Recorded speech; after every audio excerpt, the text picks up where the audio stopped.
Hey guys, so we're doing another night of these random YouTube videos, and of course I'll leave it up on my channel so it can be seen after the fact. And today I do not have Coca-Cola, I have White Claw. Give me 1 second.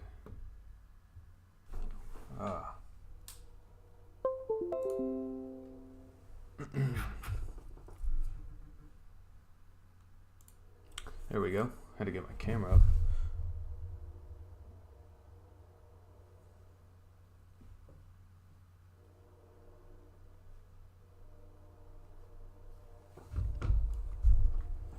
Alright, so let me make sure this is properly sending. Yes, sir. Alright. Well, I don't really have a good starting video, so I figure I would just pick something from here and see how it goes. And then again, if you're watching this when it's not live, I have a couple more videos planned. I need to do a few more BTS videos because I've been completely just not been doing those.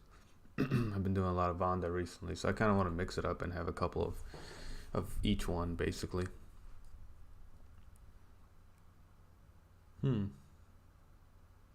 As an edit of this is a pretty awesome scene to begin with. I don't know what the edit consists of though.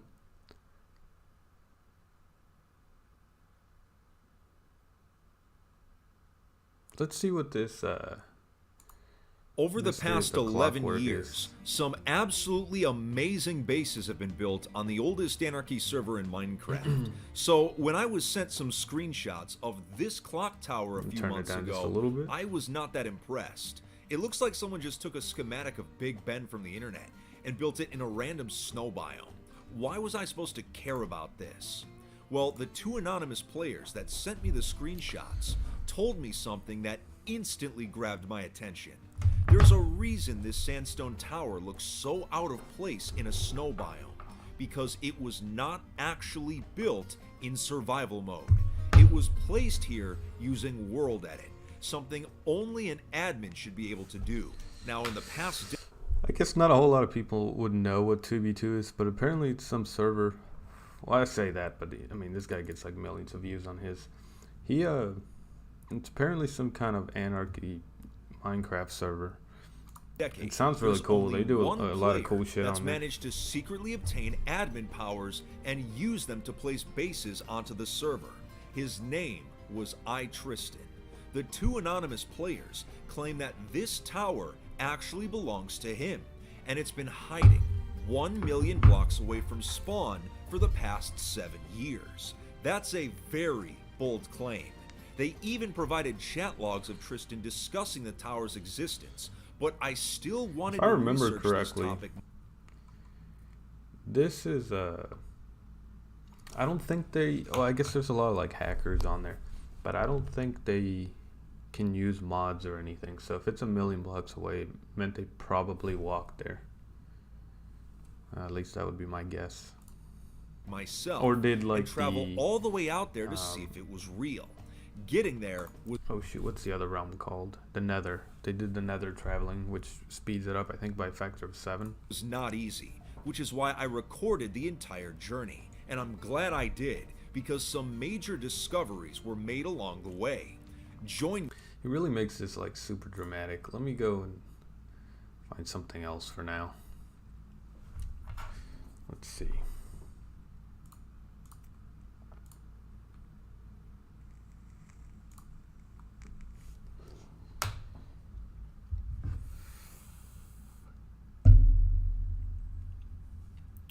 Wait 1 second. I'm actually gonna be right back.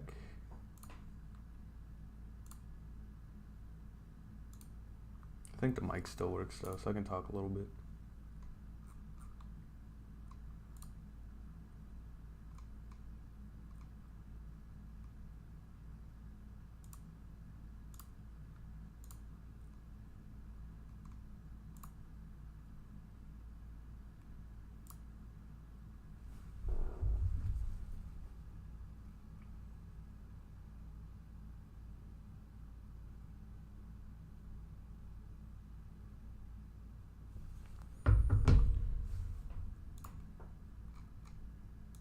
Alright, had to change that up a little bit. You know what's weird is that I don't know how to do my usual bluish filter or whatever on this live streaming. But it is what it is. What is this? Is this real?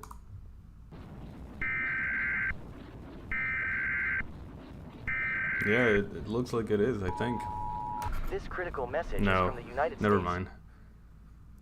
I think this has to be fake. Yeah, it is. Okay. I thought maybe this was like a real alarm that they had like pre-created in case something happened, but no, I don't really get this. This is not a test.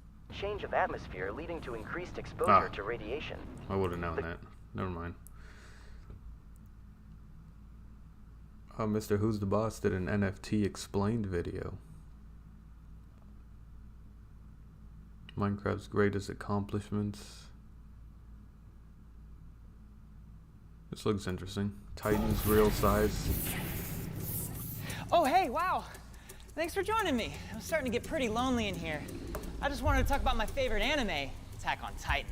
It's a brutal story about the last of humanity living behind massive We all know walls Attack on that Titan. I protect just their want to see the civilization. size. Because on the other side are horrifying giant monsters called Titans, whose only desire in life is to eat people alive. They're also You know, I never really incredibly got weird. into in fact, they Attack tend on to be Titan. straight up comically bizarre. These big-eyed Not like creatures really. are not the classic monsters you might be used to seeing, though it's exactly their uncanny nature that makes these Titans so effectively terrifying. But in today's video, I wanted to give you a taste of what it would really look like if Titans were real.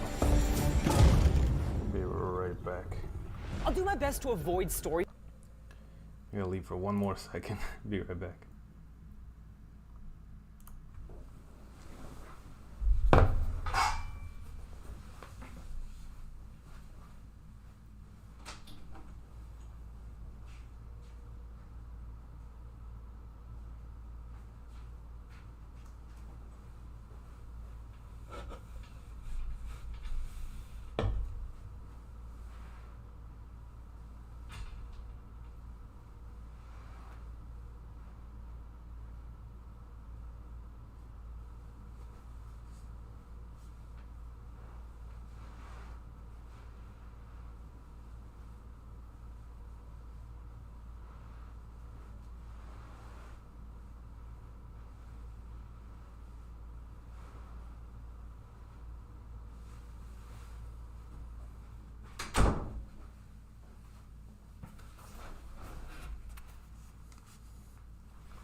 spoilers and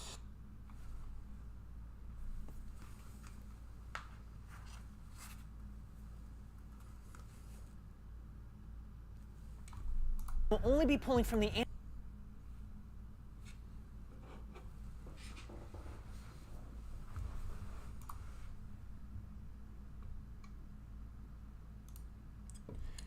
Alright, that took a minute. Let me see if I can just adjust this camera while I'm live streaming a little bit. I feel like it is not doing the best. Let's see. I guess that works right there. Because I normally move a little bit differently than when I do when I'm recording the videos. So I just want to make sure it's on the right place. Alright. So let's see anime this shown actual so far, size. as opposed to the manga source material, so you won't be seeing any fish bones here. The Titans range from 3 meters tall to 15 meters tall, and usually generally humanoid in shape. The proportions can be kind of crazy. I mean, just take a look at this gluttonous dude right here. Look at him. Oh no, oh no, oh no, oh no! But a cool twist to this type of story comes from the addition of what are called Titan shifters. They're people who can turn into So massive is that the size right specialized there? Titans Was that at the whole will. video? And these Titans 3 meters. That's not that bad. That's just slightly bigger. oh no, oh no, oh no, oh no! But a cool twist to this type of story comes from the addition of what are called Titan shifters. They're people who can turn into massive specialized Titans at will. And these Titans, oh man, they are awesome. They're basically giant mech suits, the same that you'd see in Pacific Rim or Gundam Wing or even that's Power not- Rangers. But these guys are fleshy. They even have their own little fleshy pilot cabins. It's the idea of a mech suit as a superpower. And when they fight, they tend to reduce their surroundings to rubble. So they're obviously really big. By the nature of them being animated, it's kind of hard to discern their true scale. How big are these Titans really? Well, the show often reminds us exactly what the scale of the world is. It's gotta be 14 meters. 7-meter Titan. 17 meters.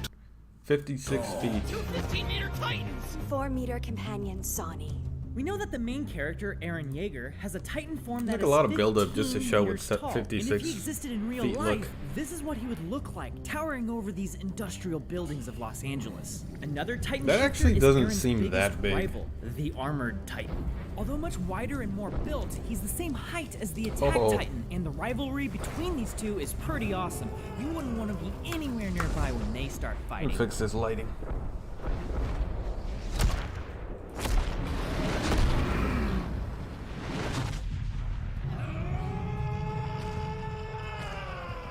The creator of Attack on There we Titan, go. Hajime Isayama, is said to have designed Eren's Titan after the professional fighter Yushin Okamai. Who's this? And I definitely see the resemblance.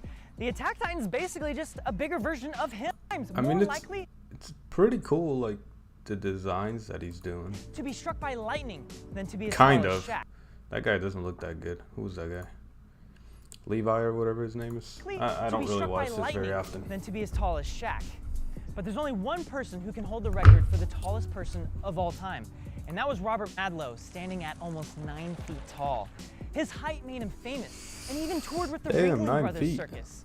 Perhaps unsurprisingly though, he also holds the record for the largest hands and feet of any person in recorded history. Sadly though, his size caused multiple health complications, and he ended up dying at the age of 22. Oh, The human body struggles to work correctly when it's this big. But why is this? So close! It's incredibly why elephants have such thick. I just want to see Now there's the whispering over size. everything as it lays waste to it all. So Where how is big it? is the Colossal Titan? He's listed at being 60 meters There we tall. go. Now, that's huge. However, when we start thinking in relative terms, he becomes a little less imposing.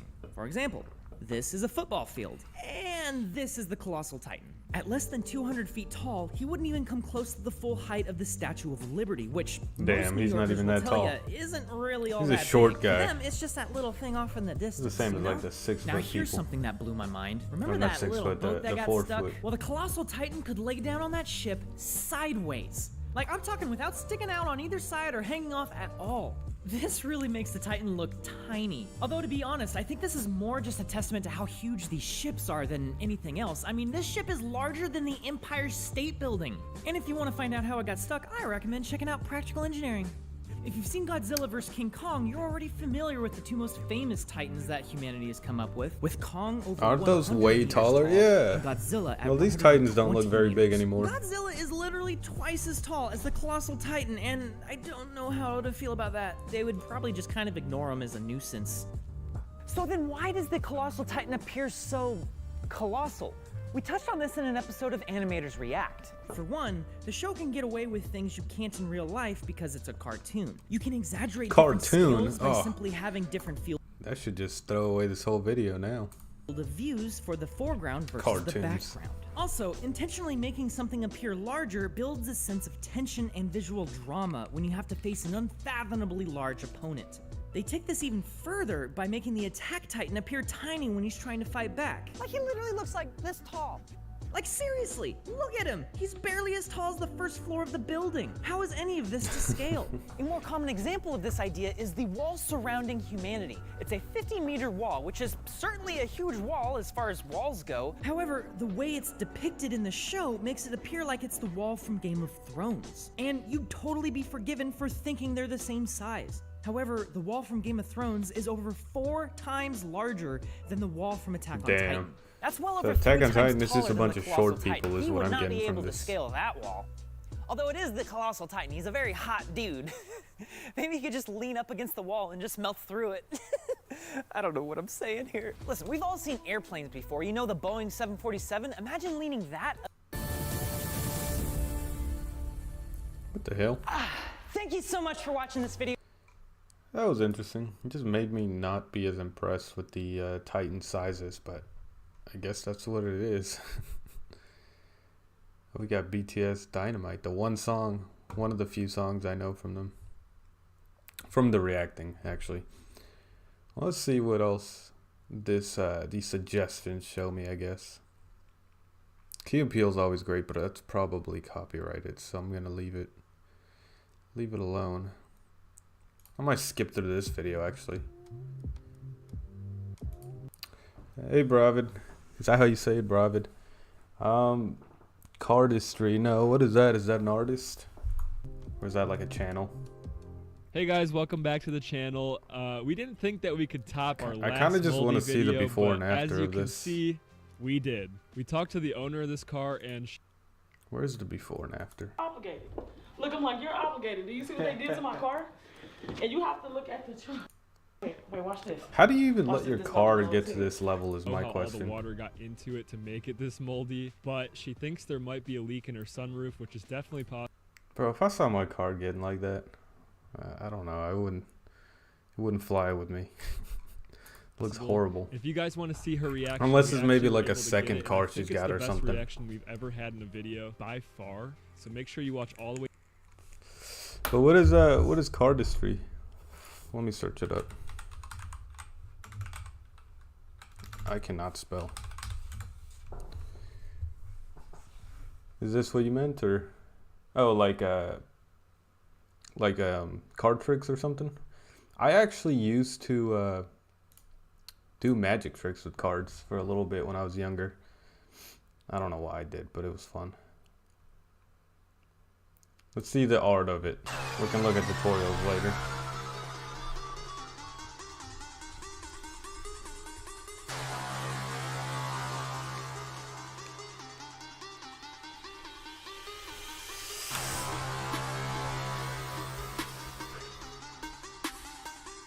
I've always wanted to learn how to do the fanning trick.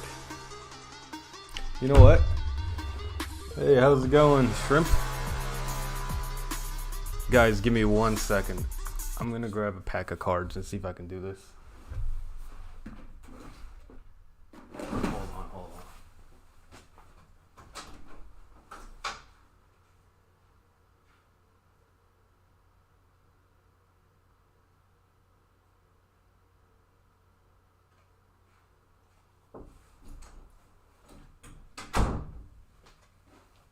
I hope she doesn't mind too much. I'm gonna be using my girlfriend's like Black Heritage type of thing cards. I'll try and be gentle with him. I'm gonna see if I can replicate what he's doing.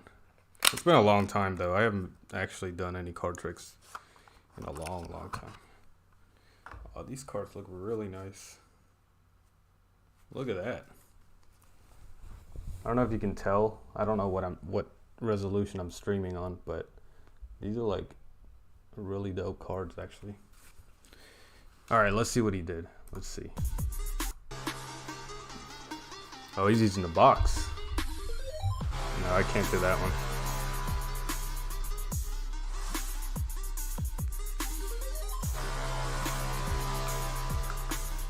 All right, you know what? We're gonna watch these guys in a second. Let's see the 5 beginner Hey guys, my name is Alex, tips and right if here. you're a beginner at cardistry, I'm gonna help you get better in 5 minutes. Oh yeah, and I got a little White Claw today instead of the usual Coca-Cola. All right. Yeah, I can't do any of this. I'm gonna practice though. I'm gonna get good by the end of this. So first and foremost, I would like to say that all these tips are meant to be executed in the I don't know if order these will I'm be the going to best cards for explain. that We're going to because talk about I don't know if you can drills, tell with these about cards, handling of the but they're cards, actually how you engraved. perform all the basic So moves, like they don't and then slide off gradually each other go that into well. some more advanced. See how they're like a Something little that bit is really holding. important, and this is learning the terminology and getting Not that it that's my right. excuse, Well, I just the don't know how first to do start this. Is from Seedless Grip. Your index finger covering this short edge.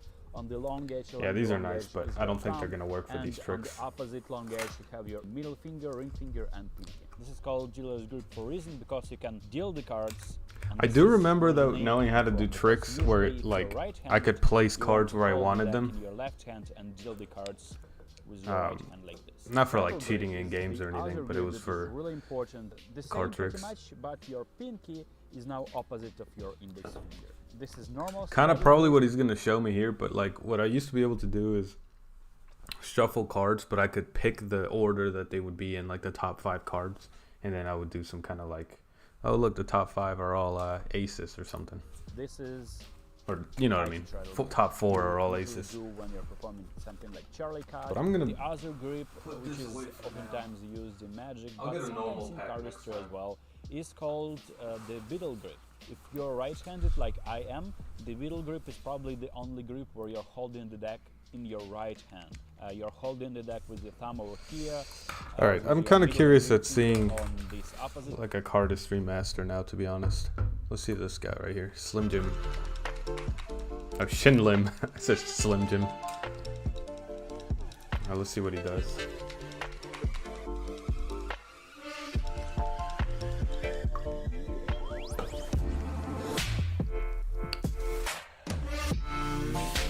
Was that edited or did he actually do that? What in the world? Look at this. Where are those coming from? This has to be like backwards, right? Oh, okay, okay. It did it like a bounce back.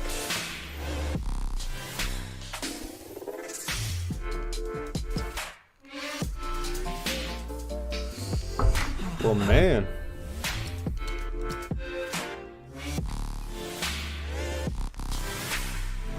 Yeah, I gotta give it to him.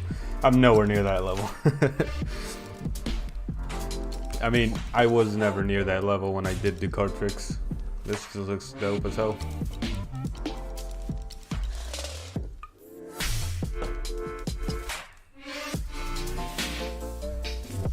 Ooh. I really like that one. No, hold on, hold on. The one where you like spun the cards on top. Yeah, that looks awesome.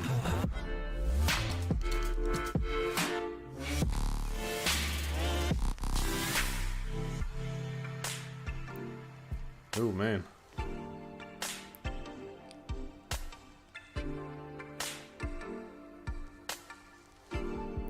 I don't know why this reminds me of those like vape tricks. You know, like those people who just do all these weird like circles inside of circles and that sort of thing.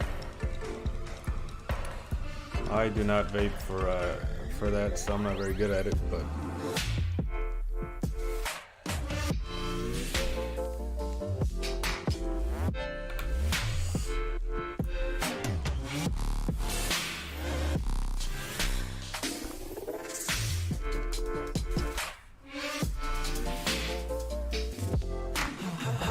what is that?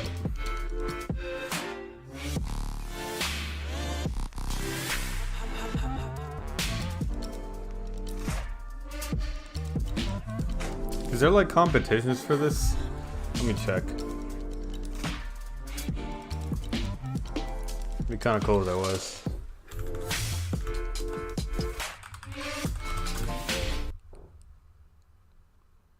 Oh, they do have competitions. Cardistry battle.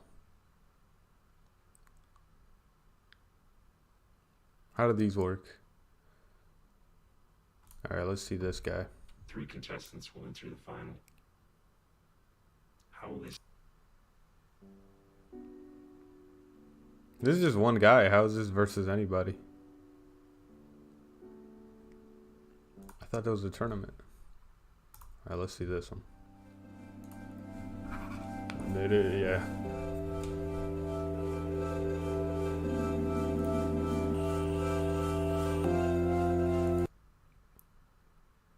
You can't shuffle cards. You ever I'm gonna go ahead and mute this because I think this is copyrighted music. I got a little warning on it that says it is.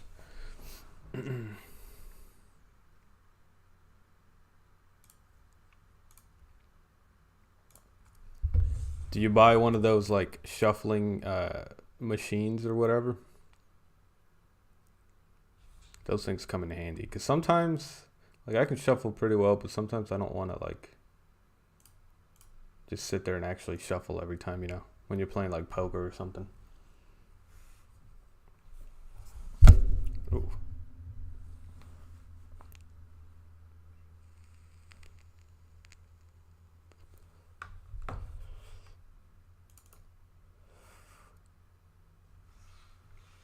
I don't know what this warning about copyrighted. Okay, it went away. I was gonna say, what the hell?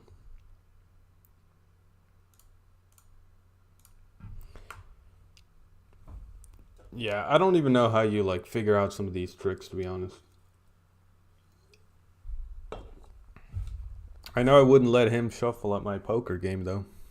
Probably knows exactly how to do all those tricks I was talking about, get the cards in the right area. Yeah, that's copyrighted. Oh, Shrimp, don't tell me you put all the cards on the table and do that old school method of just flipping around on the table. Or sliding them around. But hey, I can't lie, for some reason that method does work. Like it gets the cards nice and shuffled. It just doesn't look that cool. Did you ever used to play poker, or what do you mean? Or like just playing around with shuffling them? See, I just want to learn how to do that right there. I mean, all this is dope, but I don't think I'll ever get there. I just want to be able to do the fanning shuffle, or you know what I mean?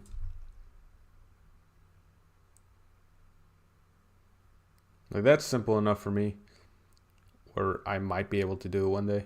This right here. Oh, no, never mind. Maybe I passed it.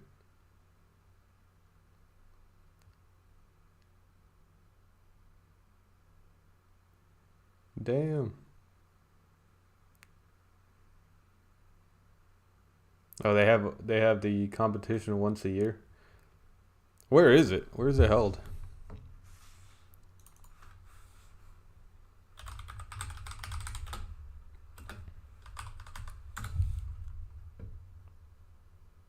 It's in January, I'm guessing. Or no, never mind.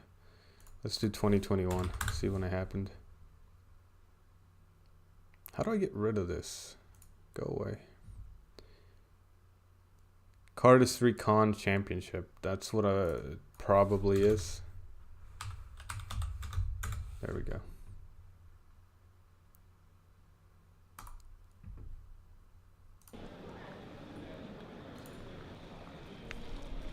Hey guys, my name is Alex and I'm taking you to Cardistry Con. Macau. How is that played? Is it similar to poker, or it's just a whole different thing? What we do here is go back.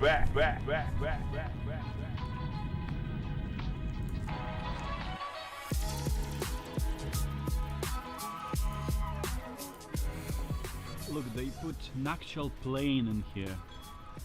You can touch it. You say you can touch it.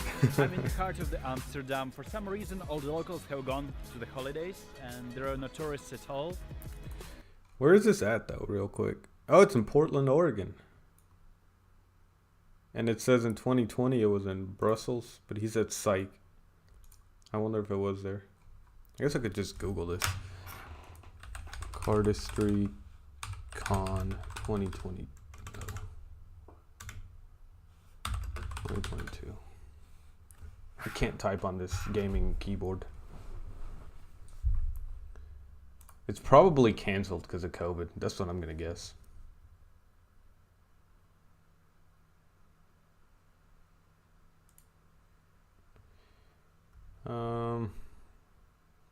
Really, really expensive.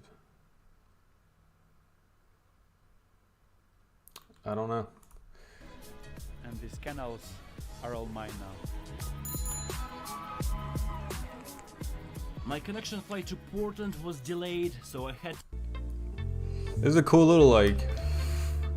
Oh. That is a... Hold on. This looks like Portland. That is a big hairstyle, huh?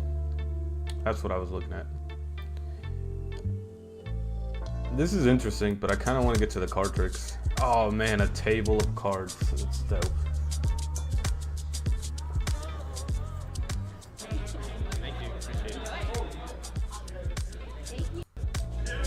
This looks like a cool convention, actually.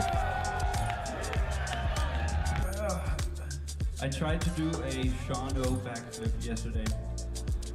Welcome to CardistryCon Seattle. Beautiful city. Seattle? I thought this said Portland, Oregon. A whole different place. Beautiful city. I love it here. I would like to say that I have created a minimum of... Let's go. Oh. They got a different version of Uno called Dos now. It's like I don't know how it's played, but I saw it the other day.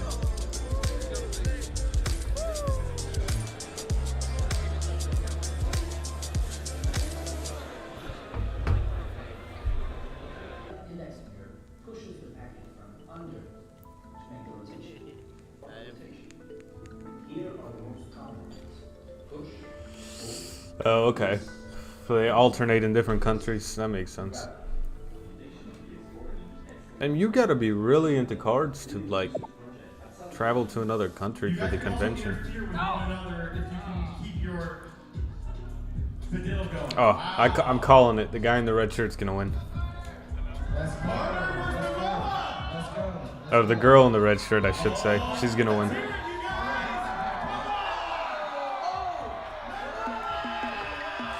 I could tell as soon as she came in. She was just super confident. I was like, yep, she's gonna win.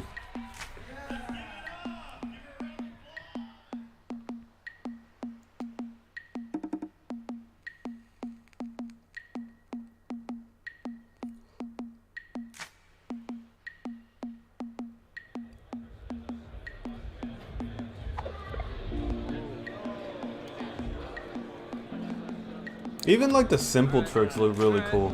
I mean, they look hard to do. I'm not calling them simple, but they're simple by comparison. That's awesome. Because not enough people like, I guess the thing is that I care about absolutely everything in the video. Which decks did you have? It's kind of cool though that like everybody has their own unique card back.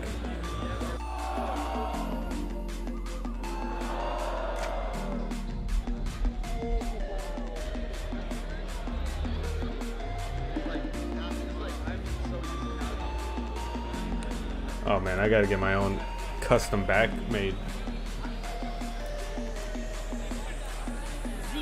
Here we go! Who's that Mario music? It was a chat replay. Let's see what they were saying.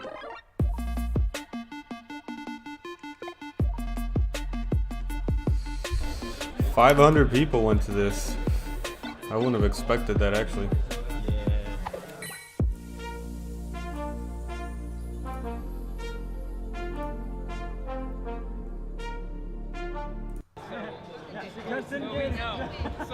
Oh, hold on. Here's somebody doing...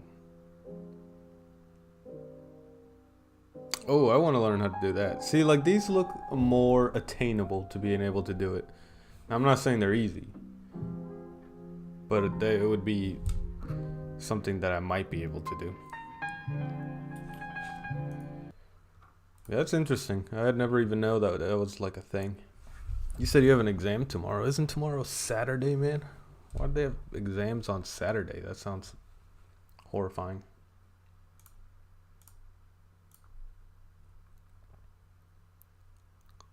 That does not sound like a fun time, I'll tell you that.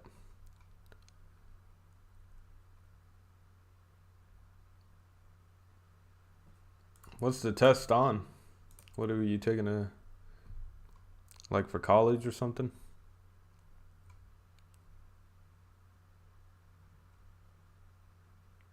I would watch this, but CC is not on right now.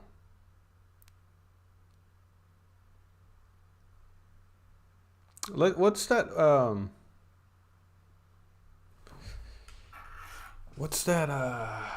like top 10 like mysteries related thing?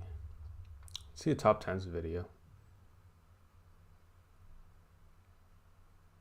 Top 10 ancient secrets most people don't know about. All right, let's see.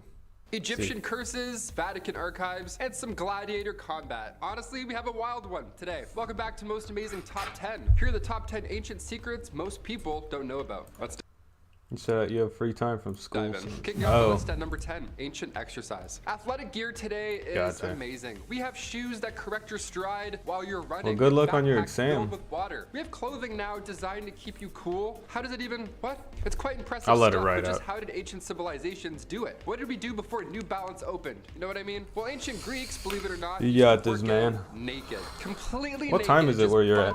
nude. The word gymnasium actually translates to the Greek term gymnasion, which meant school for naked exercise. That sounds like a pretty insane school. Xavier's school for gifted youngsters, or Ezekiel's school for naked exercise. Financial analyst. That sounds nerdier than what I do, man.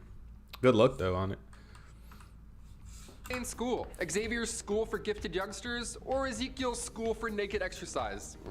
How do we pick? Naked exercise? That's the worst place to see naked people, in my humble opinion. Should I go to the squat rack? No, maybe not. I don't know. What the hell hey is man, do you this? mind spotting me? Actually, never mind. I'm actually good, thanks. Number This 9, is- Egyptian tomb this curses. doesn't really seem the like walls secrets. of Egyptian tombs are fascinating. The paintings, or sometimes carvings, were meant to create a peaceful afterlife for those who had passed on. Pharaohs were buried with their treasure, favorite foods, everything wealthy that they owned. They believed they could take all of that with them to the afterlife. This belief, of course, welcomed grave robbers, so in order to prevent any Nicolas Cage national treasure hunters to come snooping by with their flashlights, many of these tombs had curses written on the walls. This one is warning trespassers that gods will wring their neck like that of a goose. Oh, Also, if I business walked into management. somebody's property Hey, man. nowadays and it said trespassers' necks will be wrung out like a goose, I would leave. I would turn around immediately. You You don't have got this, bro. You got this. I mean, finances is just money, right? I mean, it's just numbers. to be an ancient Applied Egyptian god to differently, get that but message across. I'm sure good. you'll get it, Also bro. buried in Mastaba, inside the found tomb of Ankh-Mahor, a pharaoh official from 4,000 years ago, a curse was written. Might do against this, my tomb, the same shall be done to your property. It also warns of Ankh-Mahor's knowledge of secret spells and magic, and threatens to fill No offense to this guy. I'm not big on his presentation style.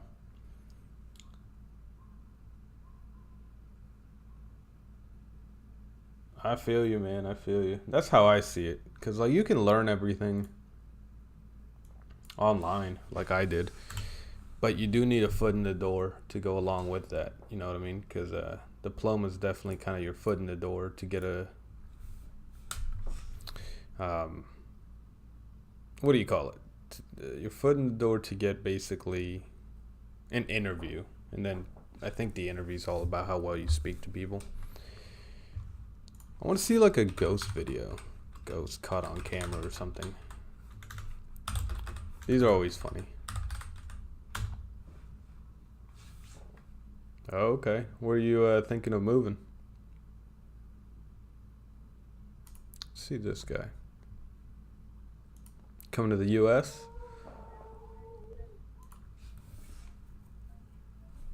Oh, come on. No. That did not look like a ghost kicked over the baby. That looks like the baby didn't have good balance.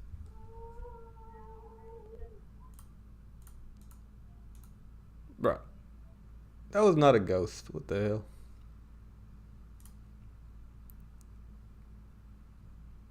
That's... I'm gonna try and like debunk these as I talk. Let me see. It says cat vanishes.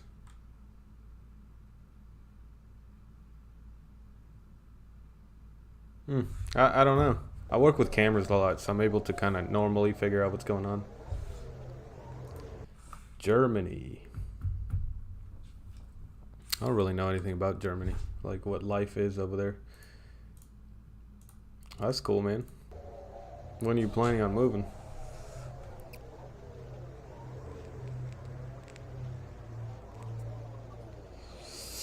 I feel like I remember seeing this video.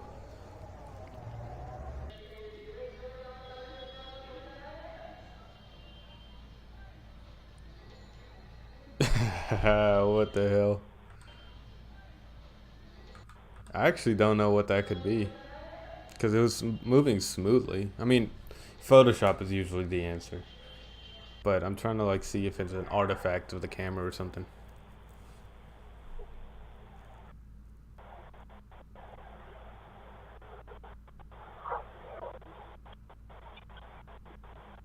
Nah, I didn't hear it. Could have been there, I just didn't hear it.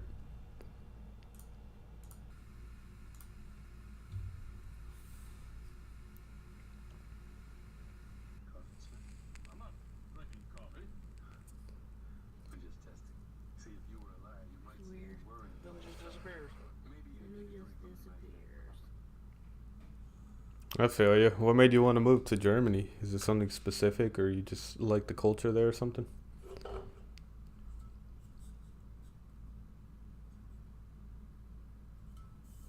Well, I'm like I'm white girl wasted.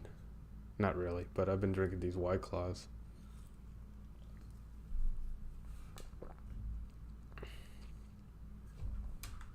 Wait, what happened here?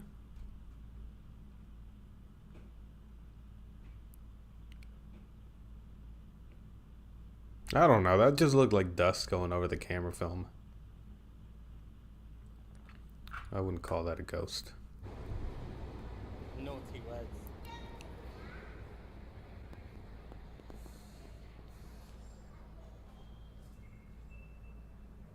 I would feel really claustrophobic in this train station. What? Hold on, I didn't even see this. Let me see if I can catch it. Nah. I gotta see the original video, because I don't know about this. Wow. There's a purse.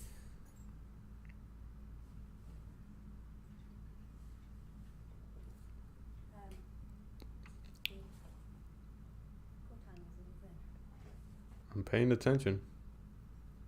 I didn't see anything.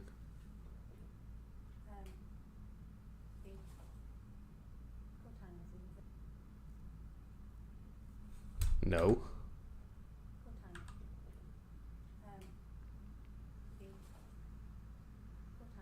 What? That just looked like she made the face. That didn't look like a ghost. That? Is that the face they're talking about? That just looks like she's making a weird face. Oh, okay. I feel you, man. I don't know if going to school is the... Well, actually, I don't know your country. In the U.S., it's normally not cost effective to go to college, in my opinion. Unless you're becoming like a doctor or a lawyer or something. Because everything else, man, you can just find online, you know what I mean? Yeah, I didn't buy that one.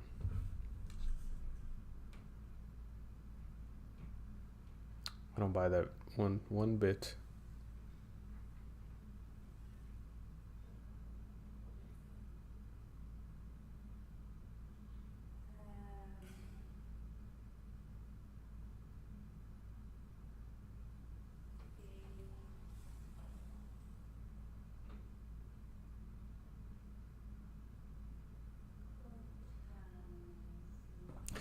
No, that didn't seem like anything to me. Oh man, it's very cool.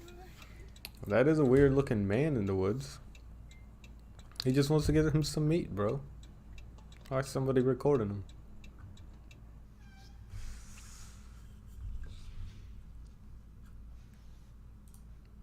Said it's definitely on.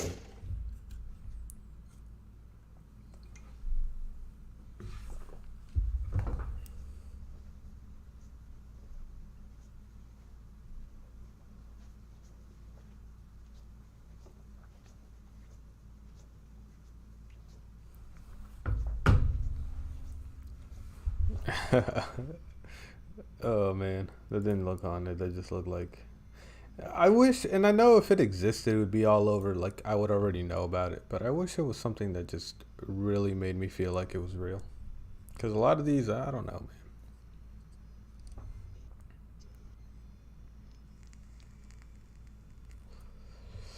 See, like, the problem with this one is I would imagine that it's the wind moving it. Because it's wheels on a very flat surface, right? So I would imagine that it's just wind. And there's nothing in this shot that would disprove my wind theory. Like, these things aren't going to be flowing in the wind, right? There's no, like, flat leaves that I can look at.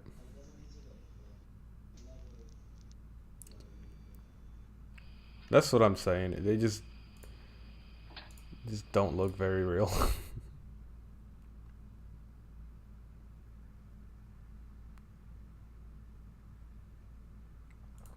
And like, I enjoy thinking about conspiracies in like a healthy way. Like I think they're cool, like brain puzzles. Like, oh, what if this was real, and try and connect the dots. But yeah, like you're saying, I don't buy it. And I don't know. I don't know what to say about this. I mean, it could be a dude down there with a string. I guess it could be edited. I don't know how to. Like, I'm not the best at debunking all of them. A lot of them just don't seem real.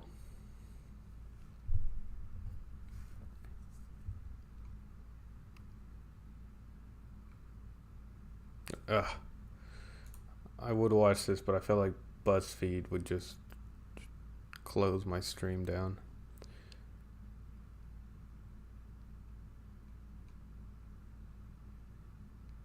This one looks more interesting. 40 luckiest people caught on camera. Lucky when we find some money on the street. But people in this compilation truly know what luck is. Subscribe to be just as lucky as this guy. That was close. Any further and we'd have the first ever crash between an airplane and a motorcycle. For those who think that recycling is boring, these guys were very ecologically sane. I thought that was staged for a second, because he was obviously recording it for a reason. For racing, it was born to dance. Okay, look, this video actually, funny enough, explains that Ghost Rider bike video we had just seen, the ghost one. Because I mean, that bike's moving on its own. Nobody's claiming a ghost is riding it. For racing, it was born.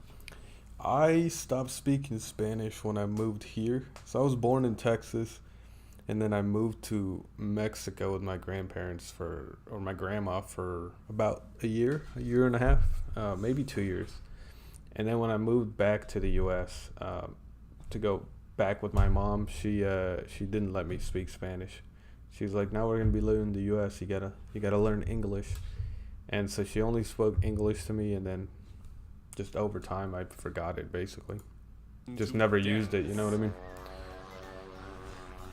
So I guess the answer is it wasn't really a choice to stop doing it. It's just my mom was like, no thank you. And saved the race driver from a win. And here's another example of a motorcycle that thinks for itself. Without any input from its driver, they were lucky no one got caught in a Hot Wheels. See, these bikes are riding on their own.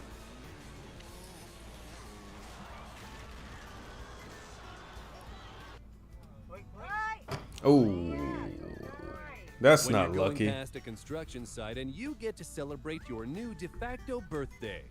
No seatbelts would have helped there. Why were they parked there? That's what I'm wondering. That does not seem like a good place to park. When you're going past a construction site and you get to celebrate your new de facto birthday. No seatbelts would have helped there. And this They're super lucky that there was a dash cam back there, because now they can claim insurance on this. Spectacular, yes, but most importantly, Ooh. not injuring anyone. A backflip on a slippery summit right next to a cliff. Great choice for TikTok, not so much. Oh, that man was about to die, dude. They were all laughing too, dude. Nobody was like, let me help you. The truck driver were switched at birth. I don't speak it. I can understand pretty well if it's on like a certain level of speech. Like I can't understand like a professor, right, in Spanish, but most day-to-day speech I can probably understand a good they bit. Look like behind the wheel. How often do you confuse laying in bed and skydiving? Jumping into the abyss is relaxing. Who wants to get distracted by a parachute? Did this trick I would go not. as intended? Because if it's luck, this guy needs to ski straight into a casino. This truck I don't must get be it. packed with horseshoes and a 4-leaf clover. Otherwise, how do you explain this? Ooh. Yeah, that would This suck. guy definitely has the skill to turn off his alarm just before it goes off. That seems like more skill than You've luck to got me. to be one of Fate's favorites That's pretty to get dope. away unscathed after performing a few tricks during the race. That moment when you wish for a beer so intensely, it literally flies into your hand. That's just dope. What I if like the that. bridge is too low? You'll need to duck, this driver was told. Can't argue with your boss, can you?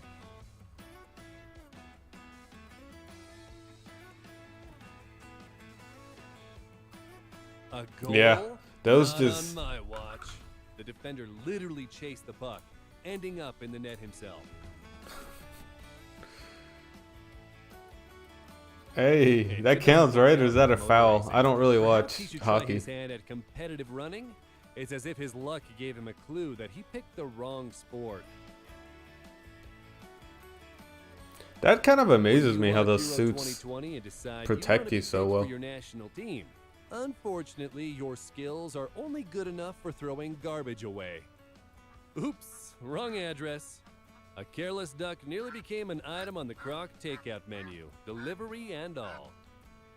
It's good to have a friend who would give up his seat for you, even if from the height of 65 feet. Oh, that's actually cool. I like that. Coke and sports are incompatible? Well, how do you explain this incredible shot? Damn. You know they had to have done that like 100 times before they recorded. How do you overtake someone without making them mad? Distract them with a spectacular trick on a slippery road. That's like anybody up north where I live. They're just This used to it. bullfighter always wanted to be able to do a cartwheel, and this bull not only assisted him, it spotted him as well. I'll take it from here. A wild motorcycle was tired of tricks and nearly escaped from its owner into the woods. That should be a trick. As the car That should flashes have a right name. under your nose, your whole life flashes in front of your eyes. Being this lucky is a win in itself. When you pray for a new bike, and God answers your prayers at the most inappropriate moment. How was that lucky? I would consider this unlucky.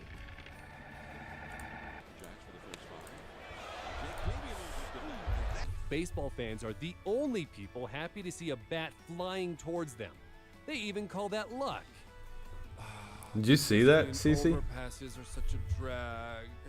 It's easier to rely on your own luck. Simply cross the That wasn't busy lucky. traffic. That was her just not being a dumbass, to be honest with A you. lightning bolt is I way mean to be more mean, effective but than a speed bump.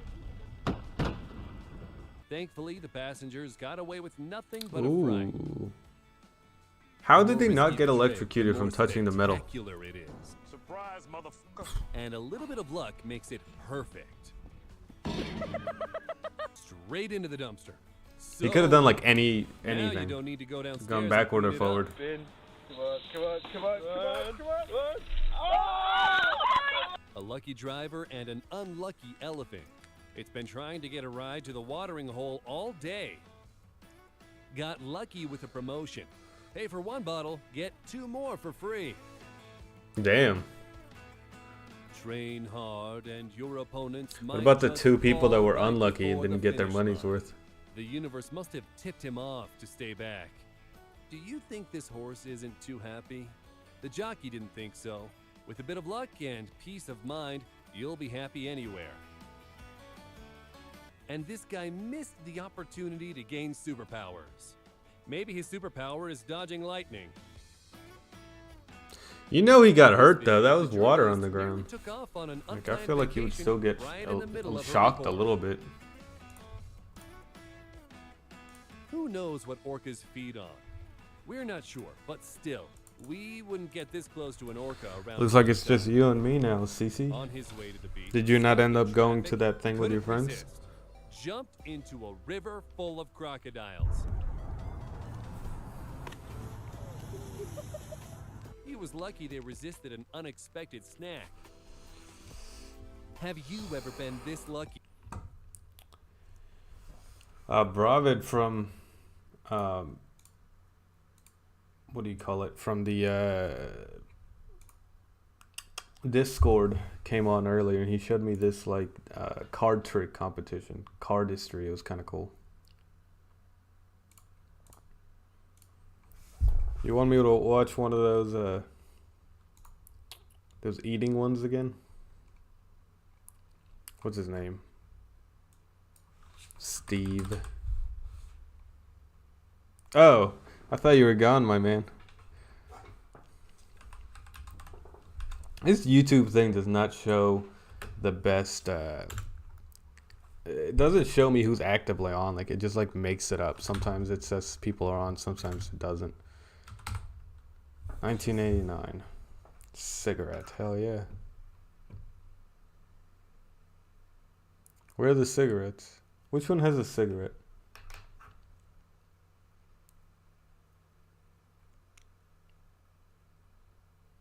I forgot what they were called. My bad, my bad.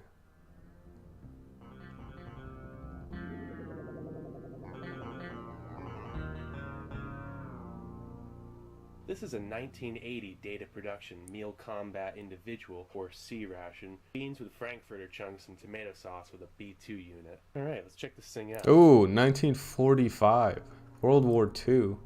How did he even get this one?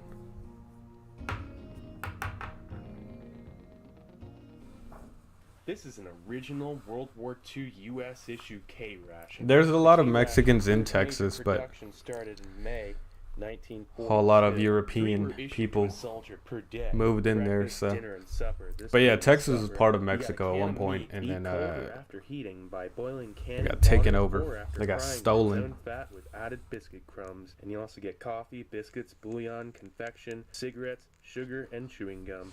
Confection probably being candy, chocolate. Look at that. That is a well-balanced meal, in my opinion. Get some coffee, get some snacks, some biscuits, sugar, chewing gum. You got to get the cigarettes in there. And I don't know what a bouillon is.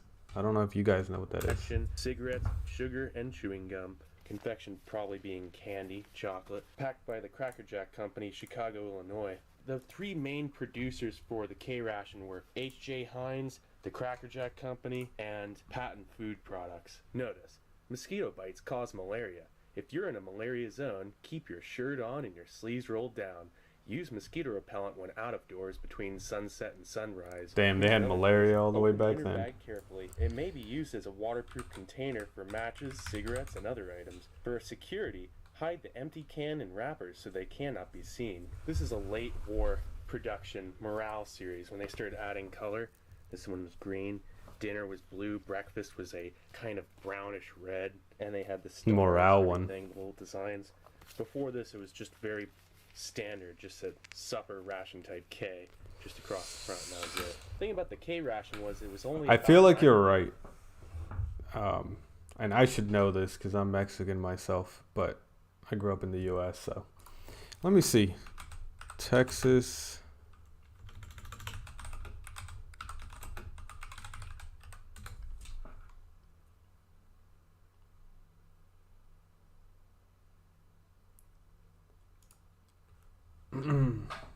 So it says Mexico ceded a lot of its territory, including parts of Arizona, California, New Mexico, Texas, Colorado, Nevada, and Utah.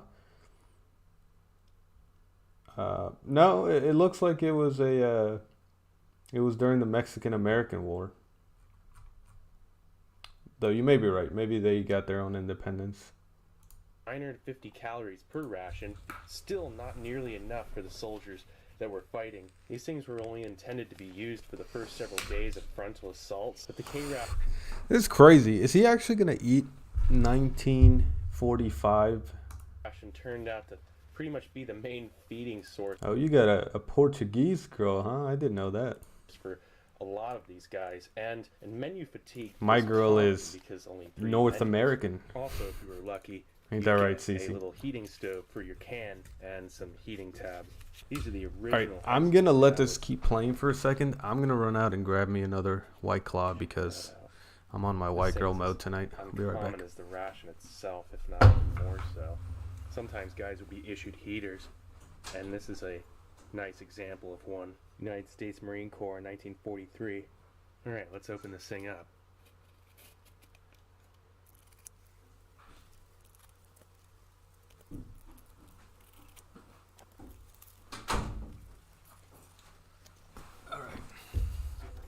The inner box was always waxed for waterproofing. I'm back with my White Claw watermelon. Wow.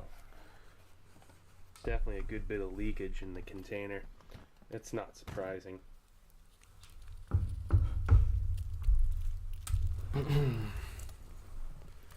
Alright, what are they eating?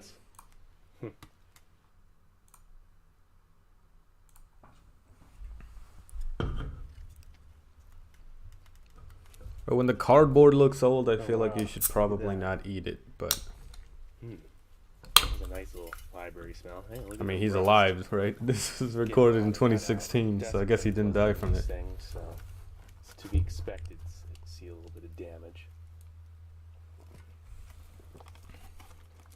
Is that rust or is that dirt? What the hell is that? Oh, 1 second.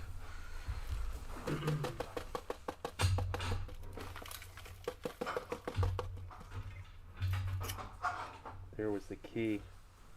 Alright, I'm good. Unfortunately, there we go. This laptop draws so much power because it's got like a RTX 2060, I think, that I have to put Cigarettes are cooked.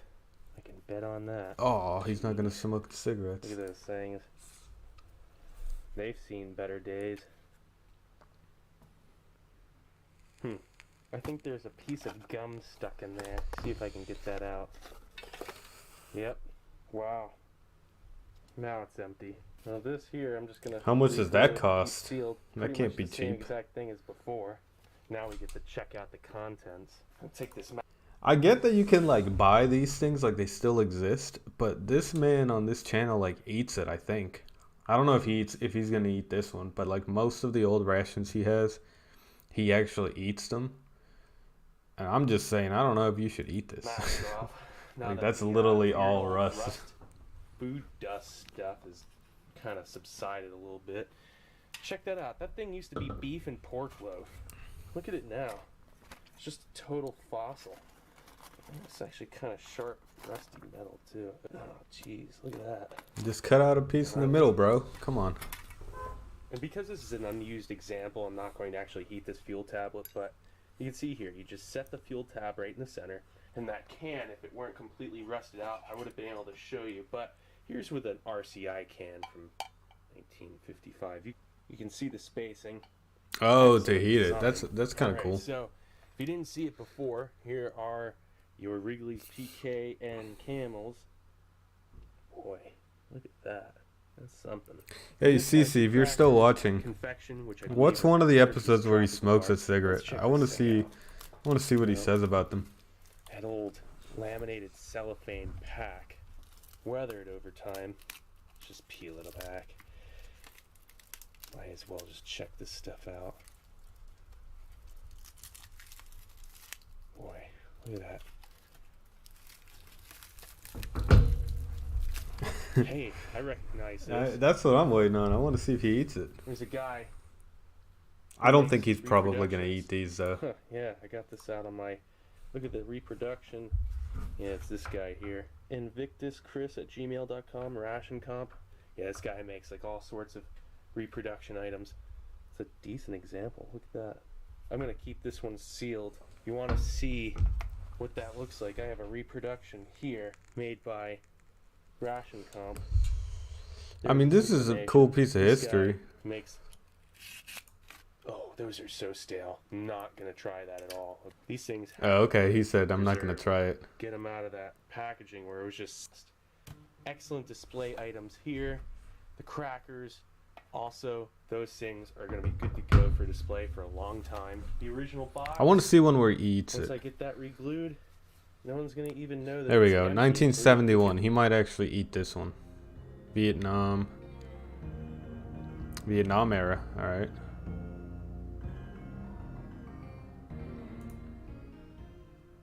This is a meal combat in the right. Got that classic short white MCI. How do these style people spoon. like save this? And some Seedless Blackberry Jam. And I don't think this thing's leaked. It does have bug carcasses on the side that, whoa, look at that. This White Claw watermelon tastes exactly like a Jolly Rancher. This is like my first time trying this flavor. Unit. Again, kind It's of not bad, but it's like really bug sour. Carcass. You know, but the can itself looks to be in pretty good shape. Crackers and candy. Oh yeah, that's right. April Really tart. 1971. Cool. And with some of these MCIs, the cocoa came separate in the pack. See how well this one held up. Yeah, yeah, not well at all. Unfortunately, like I have two windows open. Check that out. So sometimes I'm like clicked on the chat one instead of on the viewing one. But what is cool, I think those are, yeah, those are. I can actually use this thing to go back and forth because I set it up to be like a streaming thing. And I forgot I even had this right in front of me. Or near empty pack. Okay, I got the cardboard spacer. Oh boy, here we go. Check this out. Super gnarly. Like, oh wow. Something did some real Van damage. Like, oh, jeez. I'm gonna skip forward a little bit. I want to see if he actually eats like this one. Yeah, this is gonna be a two. I think he does eat these ones. On the side there. Ooh, smells like a deviled ham. Ugh. Oh gosh, nice juices. So that gives. I don't think he's gonna eat it if he said there's mold on it. The can looked pretty good. Well, I guess that beefsteak is kind of like a weird 3-slice deal. Let's see if I can keep the center one sitting. Oh, I wanted to keep this one upright. Well, I don't know. Is he gonna eat it when he said there was mold in there? Salami thing going on. I don't know what I'm doing. Anyway, so let's check out that B3A unit. This thing should be a little bit more normal. No hiss. Sometimes that's good, sometimes that's bad. Sometimes a vacuum hiss. I thought he was gonna air take a bite of rushing it. in. I mean, I gotta say, that's always a good thing. But then when there's air rushing out from gas buildup, that's not a good thing. That's not cool. He said tasting test on this one. It doesn't say unboxing. I really think he's gonna try and eat it. Well, that smells kind of standard, run-of-the-mill for a MCI B unit with no cheese spread. I mean, it has the fudge. I'm assuming, yes. Vanilla cream. That seems to be a normal thing. For some reason, all of these like biscuits, the cans with the biscuits come with like a fudge, like what he's holding. But disc. I didn't know that kind biscuits of and fudge was that on common. an MCI To be honest with you. So here's your standard crackers and little fudge bar, essentially. Candy. Now that can's beautiful. And we've got that Seedless Blackberry Jam. Little hiss there.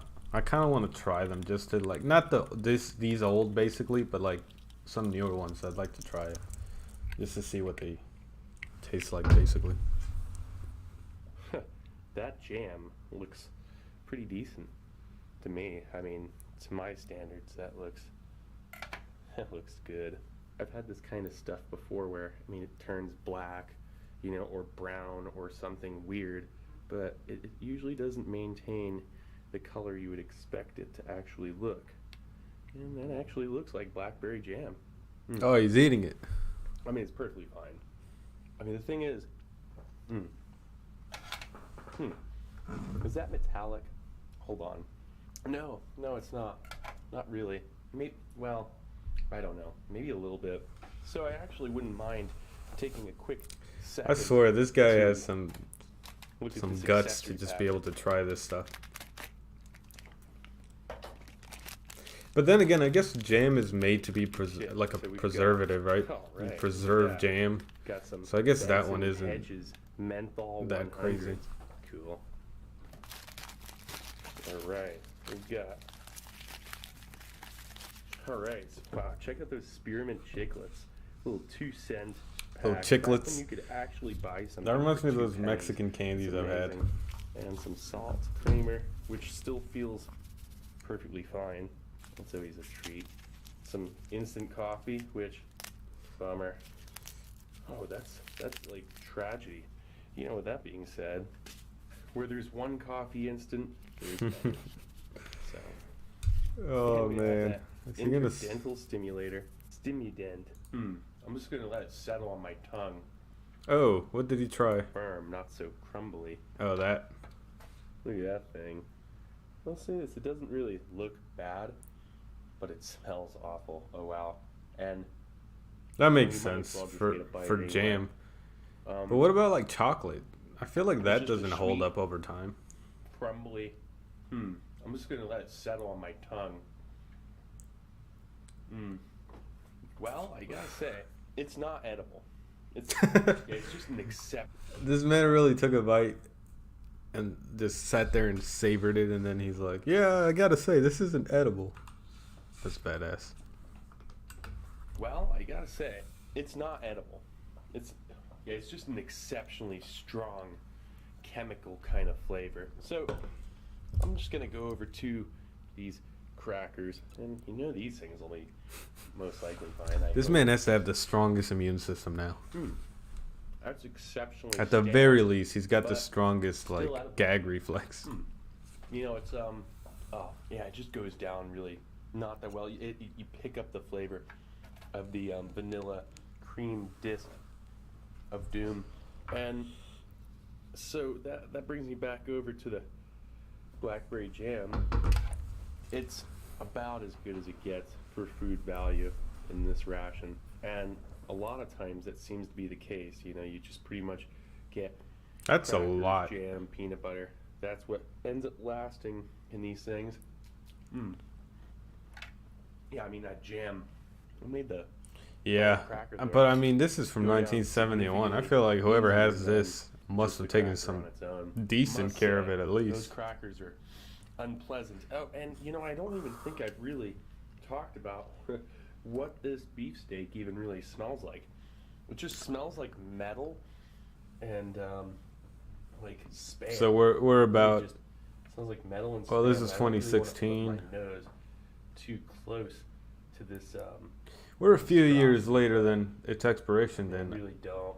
Why put myself through it? Well, it I really would has say. a salami or bologna. Yeah, bologna kind of look to it. You know, and that meat is so. Looks like soft, spam you know, it's just when you break it open. It seems to be. I'm not sure if that's how it always was. Did he really try this? Or what? Oh, okay. That right there is just something else. You know?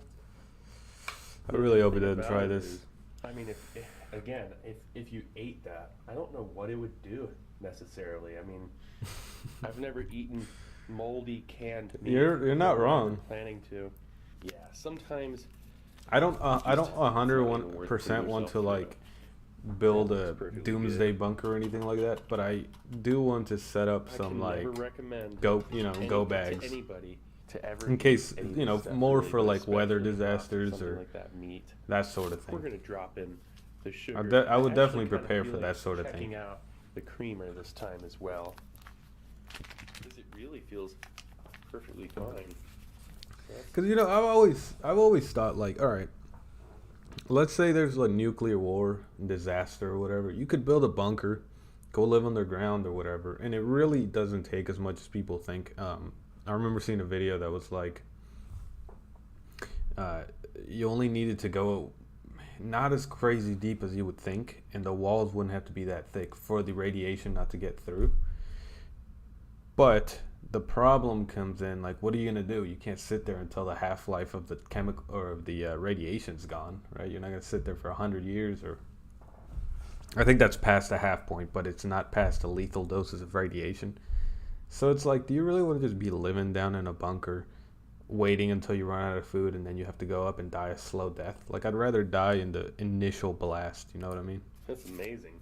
For being 45 years old, creamer, I mean, I guess you could get really rich and buy Really like a smells like milk. radiation suit or something, Fine. but I don't think even that's gonna really help too much. Oils. I mean, gosh, it really does. It just smells like spearmint. And we'll drop it in anyway. Might as well. Give it a shot. Is that creamer? Well, I gotta say, it's a nice setup. It looks I good. say this like every time I Except see for these the, videos. moldy meat. Other than that, But those that coffee does not look a good wow. shade of brown. that is some really smooth coffee. That creamer, not weird in the slightest bit. That's always cool. So Benson and Hedges menthol 100s. I think this is the first menthol that I'll be sharing so far. So, well, they sure did make him look appealing.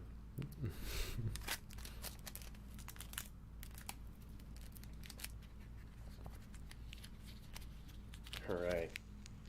Oh wow, these smell incredible.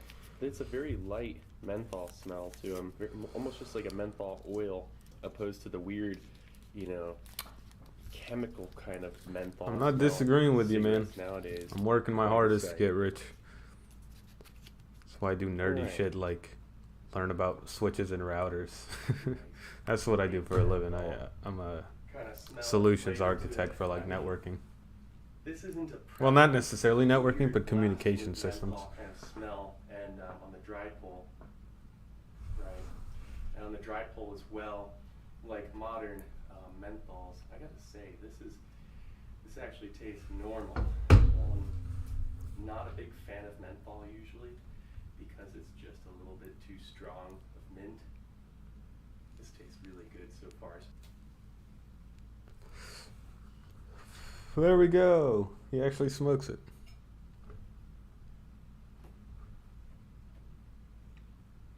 Oh, okay. I don't think it necessarily would go bad. It just didn't look appealing, to be honest. But I also didn't know that. I didn't even think whether coffee went bad or not. You can hardly even tell it's there. It really just has an ultralight kind of flavor to it. Like one of the many uses of a B unit can, makeshift ashtray. I gotta say, sea ration cigarettes and coffee and some type 1, they go together like peanut butter and jelly. It's just a little bit light in comparison to, say, that Marlboro was fantastic. Pall Mall. I feel you, man. Trust me on that. I'm the Lucky Strike. pretty well versed in Lucky Strikes, money. literally tastes like you're smoking I- some sort of floral arrangement. I'm sure you know this, but I don't agree with day trading, but I definitely agree with putting your money long term in the stock market. And a light amount of menthol makes it. That was interesting. I kind of see it. My whole rationalization basically is you're losing money if it sits in a savings account because of inflation being higher than the returns you get from a savings account.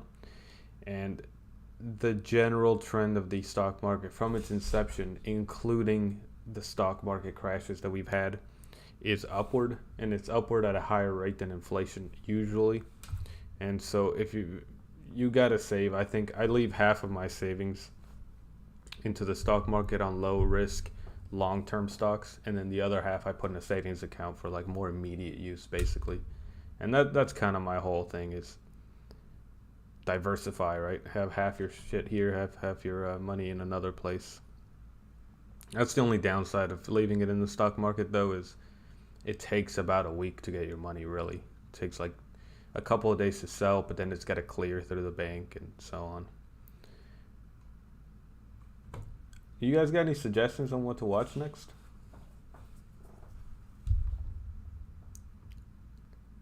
I don't really have a good next video to watch. Well, those ghost ones are pretty funny to break apart, I feel like.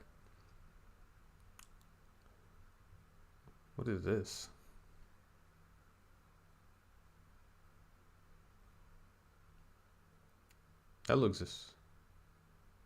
That actually looks kind of cool, but 21 minutes is a little long.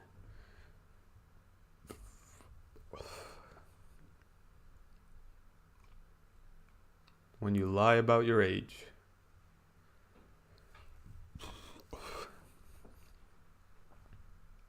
What is that? Is that like a PSA? But don't lie about your age.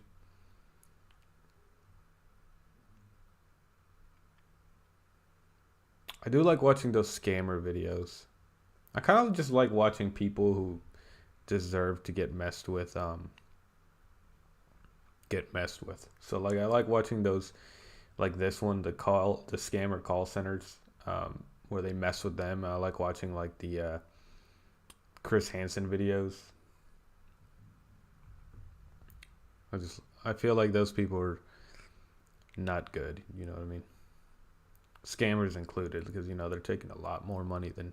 I was surprised when I saw like some of the statistics of how many scams or how much money he's like actually gotten from scams. It just made me feel bad because it's always older people, you know what I mean? Just don't know better.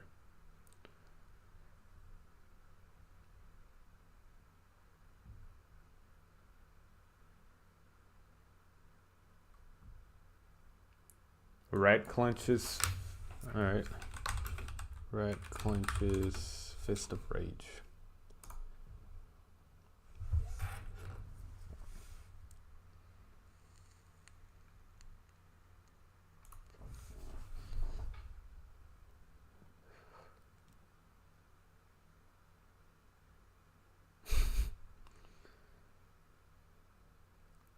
Is that a normal thing rats do?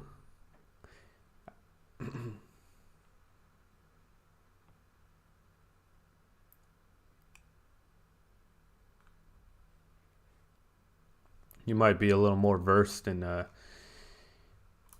stock market terminology than I am, my man, but I do know that I got kind of lucky on the Moderna stock, to be honest with you. Because I was living in San Mateo. I just moved back East Coast, but I was living in San Mateo for the last like 2 or 3 years. And so we were the first county, so not even state, none of that. We were the first county in the whole U.S. to go on lockdown. And I remember it was kind of funny because Ouch, my clavicle, in chat is my girlfriend. And she was going to come visit me from her college the day that we went on lockdown. And I didn't know what to expect because I had never been in a lockdown, right? So I called her and I said, hey, let's cancel the flight and everything. I don't think it's going to happen. I was like really bummed out about it. But I went back home. And again, like this was when COVID was new. So I didn't know what to expect. Like it seemed a lot more apocalyptic than it was. And so I was like, you know, sitting at home and I'm like, you know what, this would probably be a good opportunity to invest in the stock market. And I put a bunch of money into the Moderna stock because I had Googled, I was like, what companies are looking for a cure or a vaccine right now? And Moderna was the only company that was currently looking for a COVID, at least in the US. They were the only company that was looking for a vaccine. So I put a good bit of money in there. And by the time I sold, like 6 months later, I sold for a 300% profit, which was dope. But it made me feel like I should have invested a lot more because I did play it safe. Like I put a good amount of money in there, but not enough for it to hurt me if I lost it all.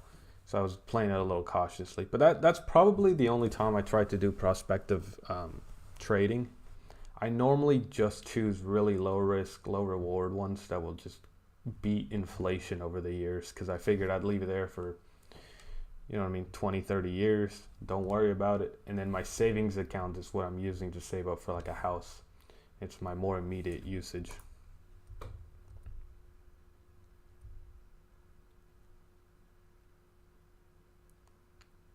Rats have a slap fight. Rats are interesting. Aren't they like the closest to humans physiologically or something?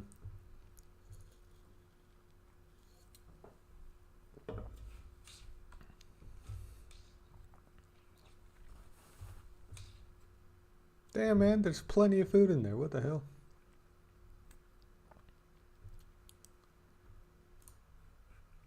Rats do like cute things, but they're an animal that I definitely wouldn't want in the house. You know what I mean? Oh, I love that song, but I feel like I'll get copyrighted. This that same rat that does this? Was it that one specific rat that just clenches its fist? It's a special rat.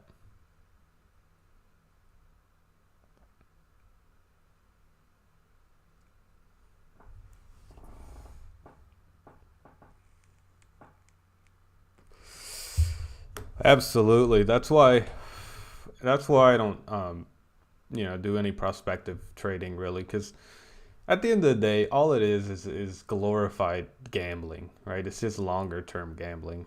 So I'm not a big gambler. I don't gamble with the money I've earned because, you know, I got to work for it. And so, you know, I'm not going to lose it because I guessed wrong. So I try and play everything safely. Not too safely where it's losing value, but safely enough where I'm not losing my entire life savings. I think it was. It looked like it was the same account. It's like the same rat guy. There's Vonda. I don't think so. What is that?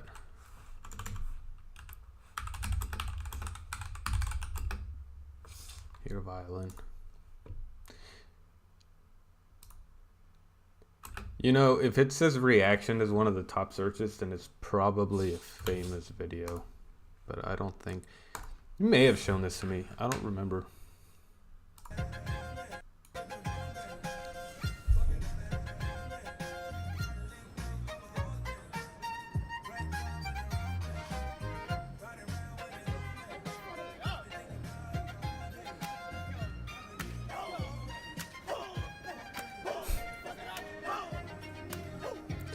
I'm sitting here wondering how he hooked up a violin to a speaker. How does that work? They have electric violins now, or am I just missing something?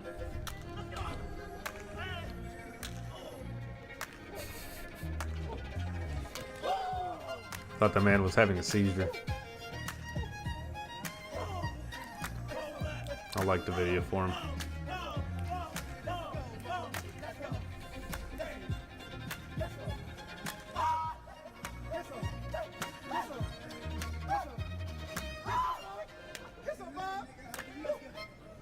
Yeah. But I know enough to admit when I don't know enough, and I just don't know enough about the stock market to actually I don't know enough about the day trading stock market for me to even attempt or any of that. So I mean, I guess I could at some point. Oh look, I can watch myself. I guess at some point I could spend some time learning about it, but it just... I mean, you can learn all you want about it, and if it was easy enough to get rich off of it, we'd have plenty of rich people, you know what I mean? That's the background music? No, look, I'm not crazy. This is a speaker right here, and he's got it hooked up. Oh, maybe he doesn't. Hold on.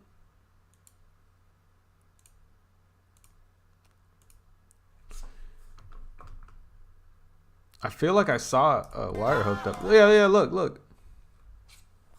He's definitely got a wire on it. Yeah, he's got a wire hooked up to the speaker. I didn't even know that existed. Alright, let's see.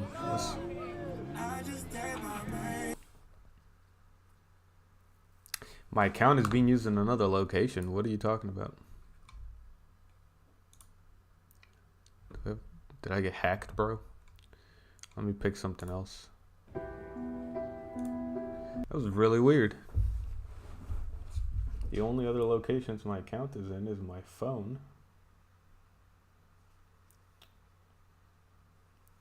Which I guess I do have open. I don't know. That was very strange.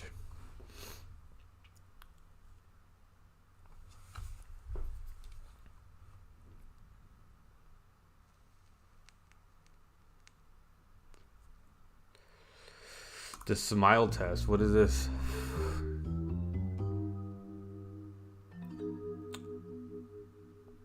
Let's start with a quick exercise. I'd like you to force your face into a smile. Don't just sit there, actually give it a go. Should I give it a go?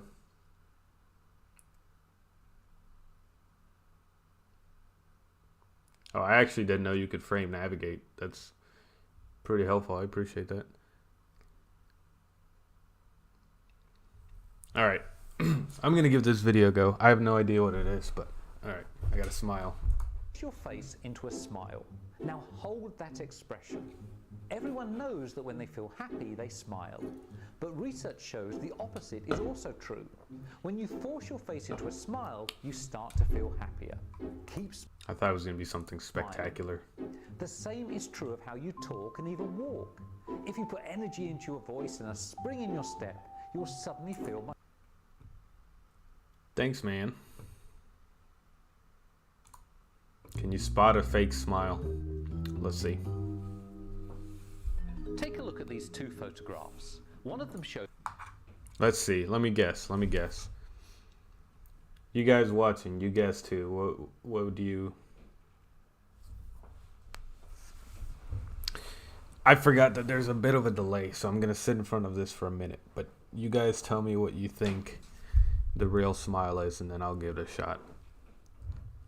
I want to say the right one is the real smile. But I feel like I'm going to get tricked. So I don't want to get tricked, but I'm going to guess the right smile is the real one. What do you guys think?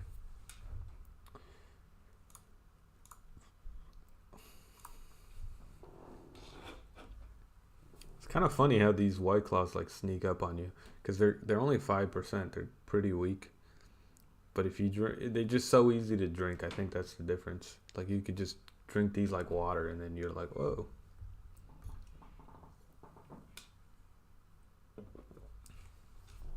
You think left is real? Okay.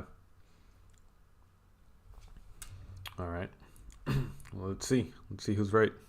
Shows a genuine smile. The other shows a fake smile. See if you can spot the fake smile. Damn. I guess I'm the only one thinking the right one's real. I'm about to get messed up. Now try again with these photographs.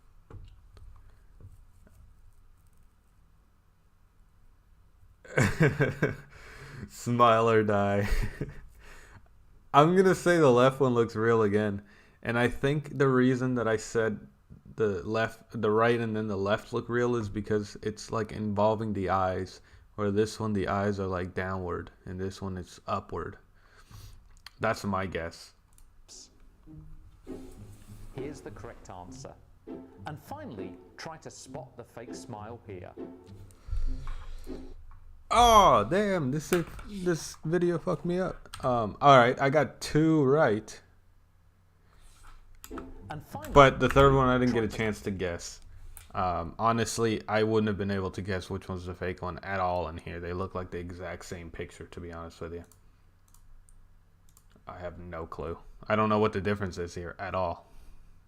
I would just believe both of them are normal smiles. Spot the fake smile for ads. I mean, if I saw someone smile like that in real life, I'd be a little scared. 3 out of 3, then you're good at reading other people's expressions. Oh! 2 out of 3, and you're okay. And if you scored 1 or 0, then you might want to know the secret to spotting a fake smile. I'm going to give myself a perfect score because I didn't have a chance to try the third one out. During a genuine smile, tiny crinkles appear around the sides of the eyes. During a fake I didn't get faked out, did I? I thought I got them both right. Let me go back. I got to see this again. Take a look at these 2 photographs. I said this one was real. Genuine smile. The other shows a fake smile. See if you can spot the fake smile. Give yourself 1 point if you chose this photograph. Oh, I was picking which one looks real. So I still got it right. I just didn't understand the instructions very well. So I said the right one looked real. Then I said this one looked real. Try again with these photographs. So I think this one looked fake. Here's the correct answer. So I got that one right. And then this one I didn't even get a chance. But to be honest, I honestly probably wouldn't have been able to guess because they look the exact same to me. So realistically, I got 2 out of 3. But I didn't get a chance at the third one. Then you're good at reading reading other people's expressions. 2 out of 3 and you're okay. And if you scored 1 or 0, then you might want to know the secret to spotting a fake smile.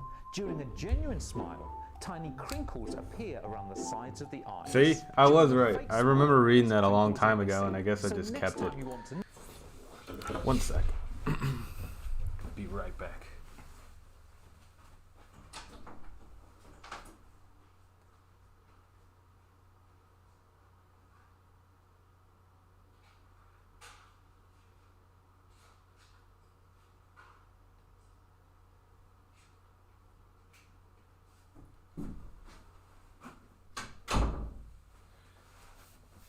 Alright, I'm back. know if someone's really happy to see you. Simply look at the sign. What'd you say? Her bottom row shows a bit in the right one. Her bottom row shows a bit in the right. Oh, like her bottom row of teeth? Let me see.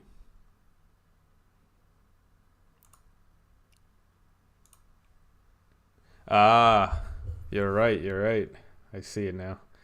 I wouldn't have been able to tell, like, right away, though, if I saw it. If you scored 3 out of 3, then you're good at reading other people's expressions. What do your fingers say about you?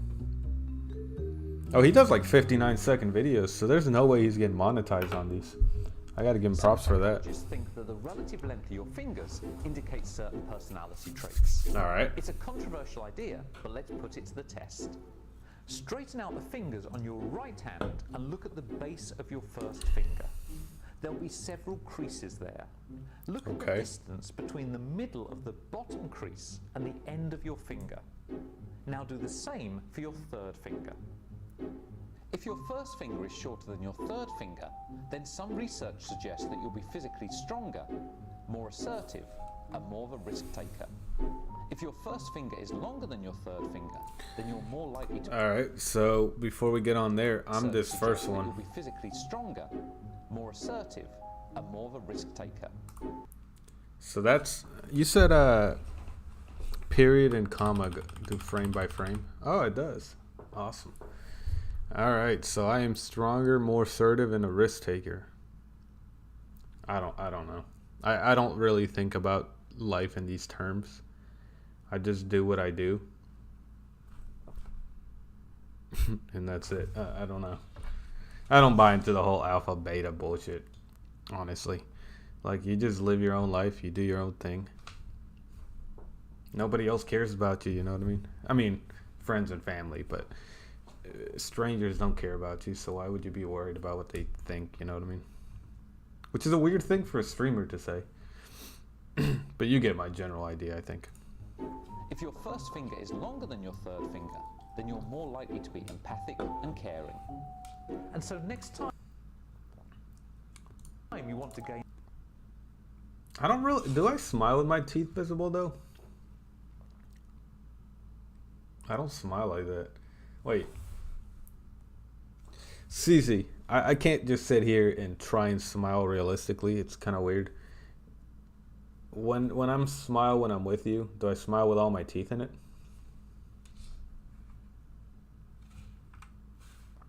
I don't even remember how I smiled, to be honest with you. And so next time you want to gain a quick and easy insight into someone's personality, just look at their hand. That's a perfect idea. Let me go to the office and ask my boss to show me his 2 fingers. Be like, let me read your hand, bro. Let me see if you're empathetic or assertive. I don't know how useful that'll be in day-to-day life, but I guess it's cool. This is a really weird... I kind of want to make fun of... Alright.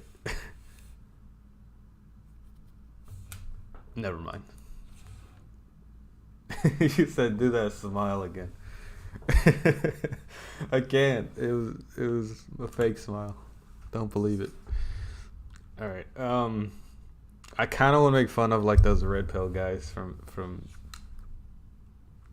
the internet, I guess, from 4chan. Red pill. What are they called? What are those guys called? Alright, I guess when I smile or laugh, I show like my top teeth. I don't think I show like my bottom teeth too. How would I? Like, what the hell am I doing? You know? What are those guys called from like 4chan? They're like the red pillars or something? Or are they the blue pillars? I like those guys that think that women are like just objects.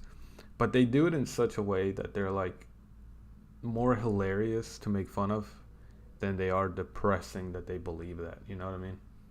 Because there's some people where it just feels like, ugh, how do you believe that? And then these guys are just hilarious. I think it's red pillars.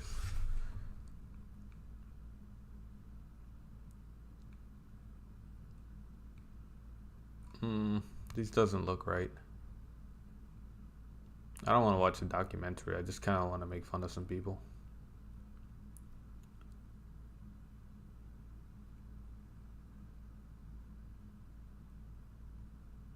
You got cute teeth, though. I'll give you that. You used fancier words than mine. Yeah, incels, it's what they are. But like the people who call themselves red pillars or something, or red pill guys, they take it to an extra step that's funnier because they try and give like dating advice, where like incels are just like, fuck everybody. But yeah, let me see, red pill dating advice. Is it black pillars? I don't really know the terminology, man. I just saw this dating advice video that was like, it was just weird, man. Because especially like, I think I have a unique perspective on this because I grew up really like antisocial and kind of weird. So like, I get some of the mindset that they're at, but I never resorted to being like, well, it's the women's fault. To me, it was always like, oh, I guess I just don't really understand what's going on. And then I just worked on myself, focused on myself. And worked on myself, meaning like, you know what I mean? Just got healthier, got a better mindset or whatever. And then I didn't have any problems talking to women because at the end of the day, they're just people. You know what I mean? They're not different at all. So that's what was the easiest thing. Like my pickup line at bars was, hey, how are you doing? Or 90% of the time. That's all I had to do. Well, what's black pills then?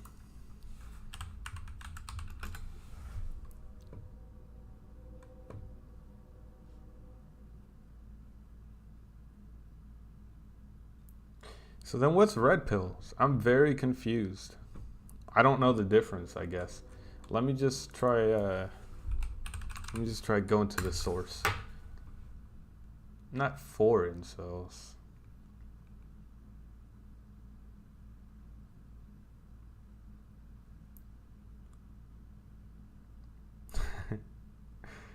Well, that might have been. You're right. I'm not a toothpick anymore. What are gold pillars? What are gold pillars? Is that a real thing, or are you just playing with me? Because I don't know any of these terminologies apparently. Black pillars.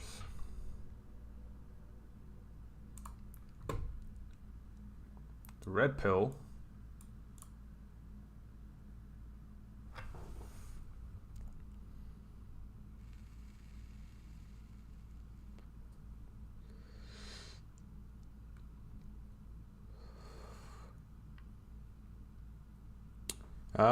Men's rights activists. I put as much stock into men's rights activists as female activists.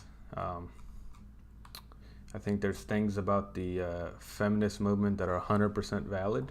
There's things that I believe are not. And there's a few things that are valid in men's rights, and a lot of it is not. But at the end of the day, man, you just gotta be yourself. Watch out for yourself and your loved ones. And I don't try and tie myself into a lot of like labels. You know what I mean? Like I'm Mexican, but I don't live my life as if I identify as Mexican. I'm American, but if there was a world war and I could go to Mexico to get away from the draft, you know I'm going. I'm a guy, but I don't associate myself with other guys. Like, I try not to. As a label. Obviously, I like other guys, right? I got friends, but what I'm saying is, as a label, I don't give it a lot of credence. I don't know. I couldn't find it. There was just this, like, one particular guy that I saw that was just giving strange dating advice. I thought it was hilarious.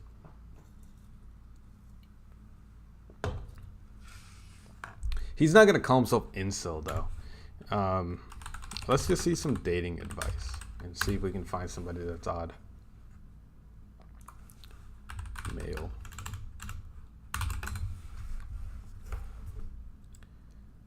These seem like real tips. I want to see something funny, not something random.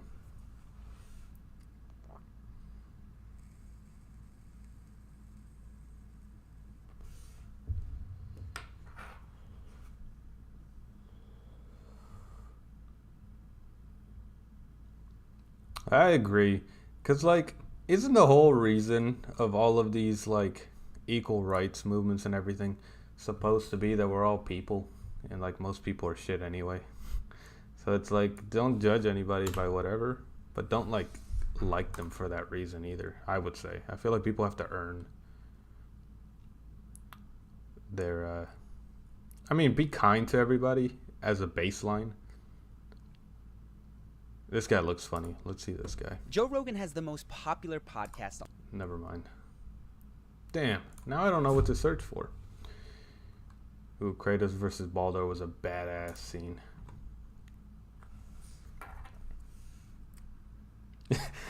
Weed is such a real thing. I mean, it's such a real, like, identity for some people. It's so strange. And, like, Call of Duty and certain games really buy into that, where you can buy these skins for weed and everything, which is fine. I mean, it's a game, and some of them look cool. But it just reminds me of all those people that I used to know who would wear, like, weed jackets and weed hats and everything. And I'm like, bro, you're in middle school, bro. What are you talking about? All right. What would I have to look for? Let's look up misogynist dating advice and see if somebody else covered somebody. All right, look, here we go. Let's see who his name is. Hey there, welcome back to my channel. If you're new here, what's up? How's it going? And if you're coming back, what's up? How's it going? It's really good to see you again. But this is TikTok. I want to see some. Well, let's just watch this video, I guess. Part of it. You get an extra greeting at the beginning of every single one of my videos. But since I'm using his to stream, I'm gonna like it because it would be rude not to. You'll notice that my room looks a little different. It's because it's not my room. I am up north visiting family, and now I got this cool painting behind me, so I'm chilling. All right, I'll say this, and I don't like to get too political or anything. I don't think it solves or helps anything, so I won't get too deep into it. But I will say this. I won't speak on whether it exists nationwide or not, worldwide or not, but there are definitely cases of people with power who are misogynistic, which pushes the patriarchal view. And one is a personal experience. I won't say names, obviously, but at a previous company that I worked at, it was very high level corporate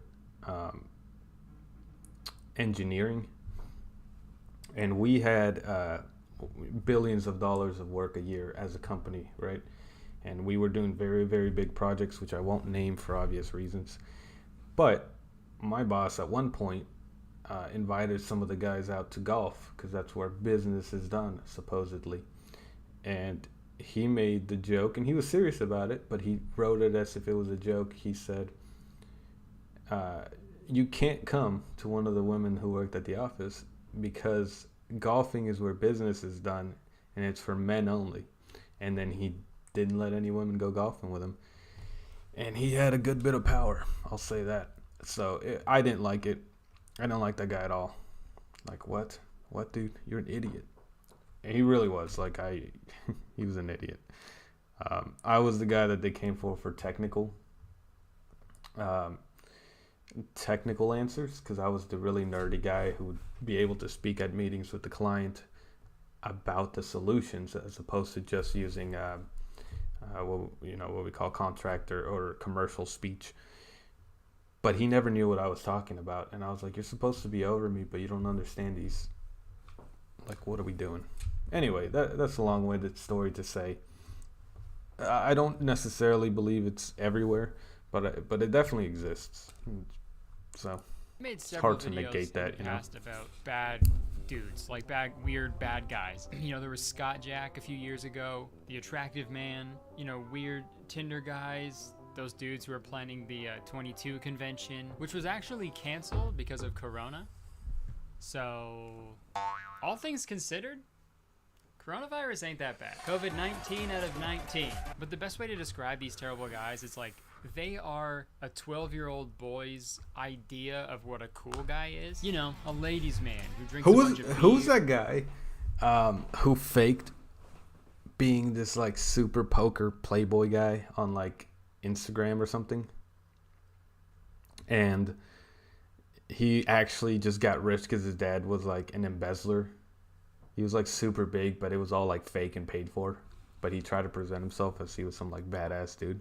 I remember watching a video on that guy. Cave, unironically. And as dangerous and terrible as these guys are, it's just so fascinating to me that guys like this actually exist. Like, these guys remind me of like the... I really just want to watch. I want to see who this guy is. Well, like a quick peruse. And I couldn't find him. I couldn't find his page. Well, then I don't want to watch the video. I just want to find the guy's page. That's all I wanted. All right, I'm not getting anywhere there. I'll find the guy next time. Let's watch $1 million small homes. I'll see if there's one I haven't seen. Let's see this. Hey guys, it's Ennis here. And I live in California, so I know exactly what $4.4 million gets you. A 1-bedroom house. Welcome to another episode. This week we're touring this beautiful modern house right behind me, located on 8566 Colgate Avenue. This home has 4 bedrooms, 5 baths, That's not bad for $4 million in LA. Interior space, and currently on the market for $4,424,000. Let's go have a look.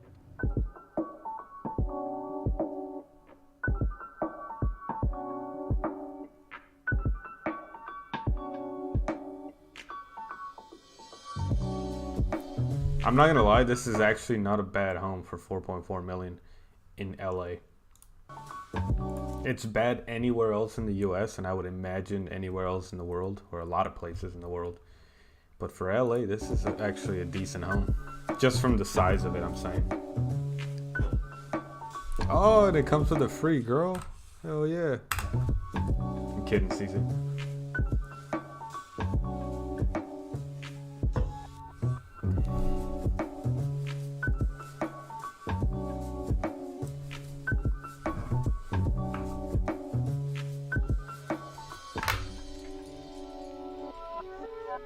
So guys, before we talk about this house, I also want to mention that this house is currently listed by our good friend Daniel Dahan, and it was also designed and built by House of Shore.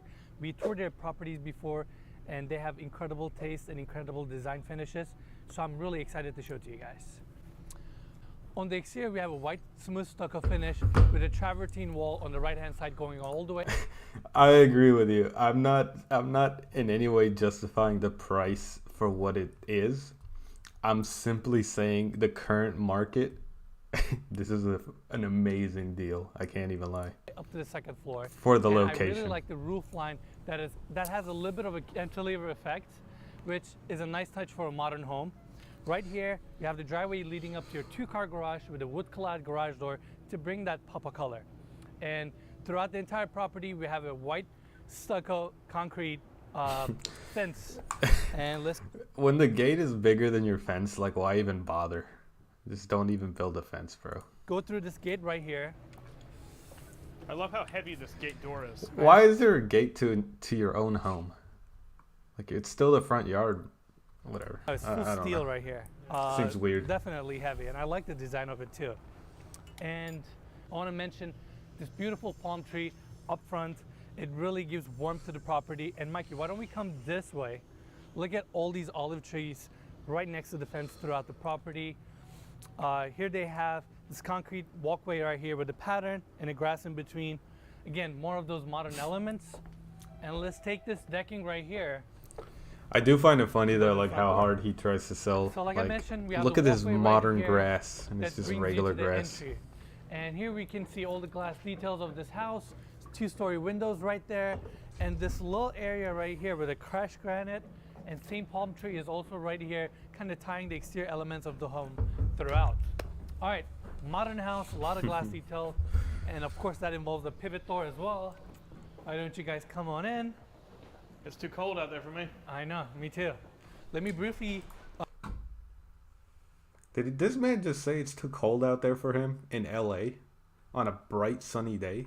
What is this man from from the fucking sun? Is he Helios? Establish what we have on this floor. We have the living room, dining room area, kitchen, and we have a bedroom, half bathroom here, and a garage. So I'm going to start this way. Here we have the Well, then powder room. you would not like LA then, because LA is very big on palm trees, and I think they imported them from Florida. I don't think they were originally from LA. For this floor, let me turn on the light for you guys. With a little special detail in here. I mean, first What of all, is this room? What is this? This looks horrible.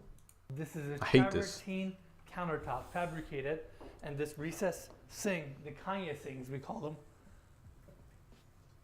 Check it out. How cool is that? Yeah. That's not cool at all. What is going on here? Are those holes on the... What is this? Is it just that there's holes on that table that fall into a basin underneath? Because if that's the case, what if you're shaving or something? This looks like a very bad idea. And the same natural stone details continue here. Look at this texture wall right there, stacked stone, and check this out. Stucco walls throughout this powder room. It's very cool. All right, first bedroom on this level. All the sides is built-in cabinetry for your closet space. Gets good light, looks at the side street, and this one, of course, has... Did you say 32 degrees Fahrenheit is too hot for you? Bro, I leave my house on 80 degrees Fahrenheit. Now, I'm a little bit of an odd case. I can get away with like 70. But 32, bro, I'd be dying. Dying. Has its own bathroom. Floating vanity. Look at this fabricated marble countertop and this sink. It's a beautiful design. Waterworks, fixtures, and you're gonna like that glazed stacked tile design as a backsplash throughout. And I don't want to say backsplash actually. Let me take that back. This tile continues throughout the entire bathroom. Why did he not edit that out? Why did he say? I didn't mean to say that. Please erase that from your memory. You could have edited the video. I Bro. don't want to say backsplash actually. Let me take that back. This tile continues throughout the entire bathroom. Mikey, why don't we show the walls and everything? And this marble hexagon tiles on the floor continue into the shower.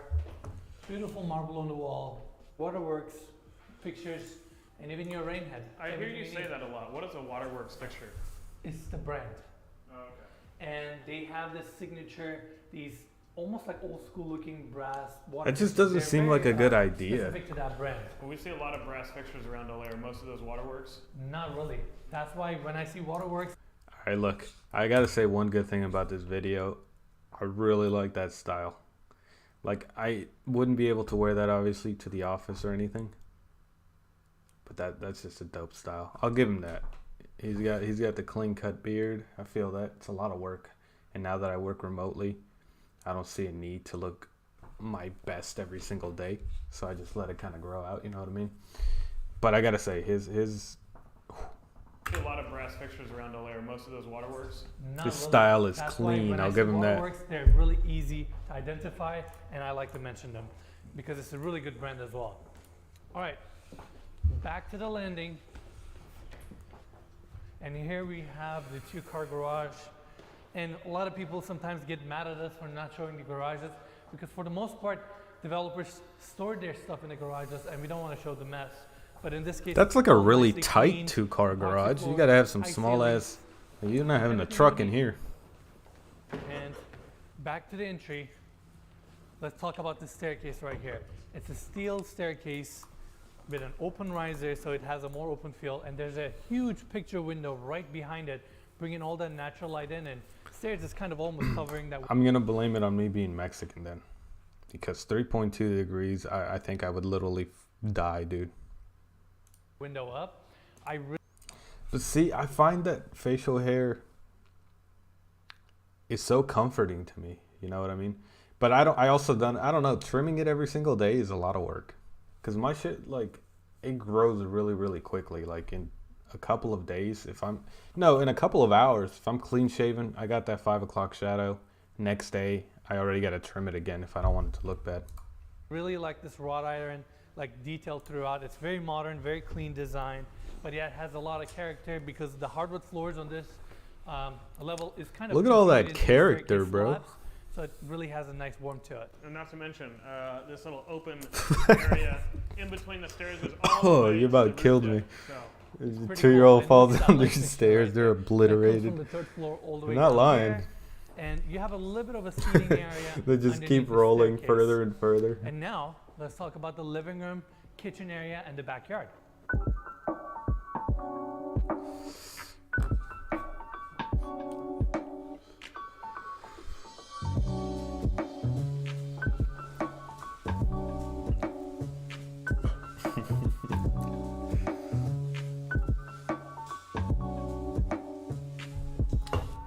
Is that lady gonna put on a bathing suit? Why was she? That reminded me of that scene from Breaking Bad, where she just walks in to drown herself into the pool. Like, why was she doing that with a robe on? What the hell? On this side, a lot of cabinetry. This is your freezer space.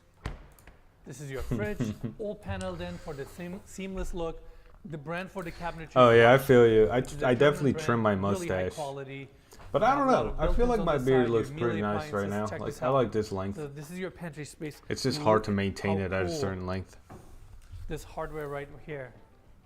It's mounted to the wall. These are really high-end, nice hardware. I'm gonna put that back in. You have a black natural stone countertop here Millimeters. We use freedom units here, bro. with a fabricated sink. It's all about the seamless. It's funny though, because I got to use milliseconds and you know, it's really milliseconds and nanoseconds when I'm doing what am I saying? When I'm messing around with switches and routers, it's all in milliseconds, right? It's how fast is the ping. It's usually in milliseconds, right? And latency can't go over a certain amount for life safety systems. So I do use those terms in some things, but then in daily life I use inches, feet, you know, the American way. Clean looks. And Shit that makes no sense. This awning window design right here, right in front of the sink. I feel like it's. But it's definitely just what you grow up with, because Get a lot of ventilation. I've gotten to the point where, like, I And can't now let's focus on the island. mentally Like, picture why what don't you come right here? a meter So looks like, but I can generally, picture we what a see mile looks countertops like, you know what I finishing mean? off, and then you will see a 1.5-inch reveal on the side. This one actually goes down and goes over the cabinetry. It's a different modern touch, but I personally really like it. A lot of cabinets on this side, Miele gas cooktop, and I know some of you watching go, well, where is the vent?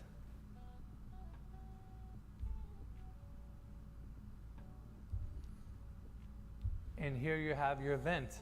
So it's a seamless design, and instead of having a vent coming down from the ceiling, you simply pop this up, and when you're done, you press it down, and it goes. I've actually never thought about that. Is there such a term as a centisecond? Because in networking, we go from seconds to milliseconds. We don't use anything in between. So, like, we measure things up to 1,000 milliseconds equals a second. But I've never heard the term centisecond used. I wonder if that's I'm guessing it exists, but it's definitely not common in that industry. Goes down. So that's pretty much it for the kitchen island. Now I'm gonna take my focus towards the dining room area because it's right across. See, you guys and your logic, 10 millimeters, blah, blah, blah. You know what an inch is to me? It's that right there. That's an inch. That's how I measure stuff. See, how am I gonna measure with a millimeter? Do you guys use like the tip of your finger or something? I mean, how do you do that? Natural light, a lot of window details. We have accordion doors right here. Open up. We just call them numbers. We call them like a size 2 or a size 3. I don't really know what they mean, to be honest with you. I've never thought about it. Is it inches? I don't think it's inches. I just know a number 2 sometimes when I need to get close to my face. Perfect for entertainment when you have a lot of people over. Sometimes it's Just 0. Stack these doors up on that side, open them up, and now let's focus on the living room area. Same hardwood floors continue all the way till here, and beautiful travertine wall right here that wraps on the inside and on the outside, which I will show to you guys in a minute. And gas fireplace right here. I don't like that. Which I will show to you. I don't like that at all, because where are you gonna mount your TV? They already put. First of all, these are old school fucking. They look like 3 phone lines, though they could be just Ethernet, you know, RJ45s. Which is, if that's the case, why would you need 3 RJ45s there? I mean, I guess for your 2 consoles and a TV, maybe. I don't know where they go back to, but anyway, so there's 2 outlets, 3 RJ45s or whatever, but they're mounted right in the middle. That's where you're gonna put your TV usually. Like, you're gonna have to off-center your TV. Ugh, don't like it. To you guys in a minute. And gas fireplace right here. This is where you have your living room seating set up, and you have all these.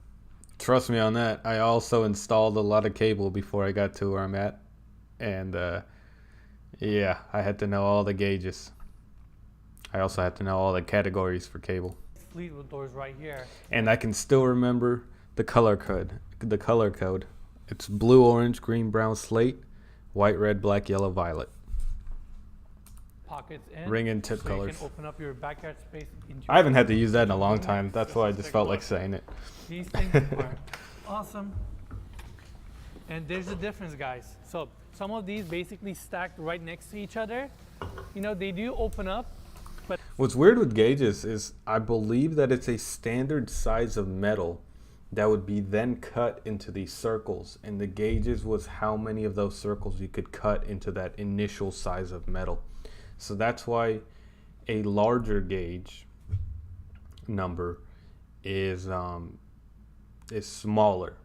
When you get a smaller number gauge, it's a bigger size basically. So it's inverted, because you would be able to get less of those circles into that sheet of metal with a larger number or a smaller number. Or you guys get what I'm saying. But essentially, it's best if you can just pocket them in all the way to the wall. Then you really get this seamless effect.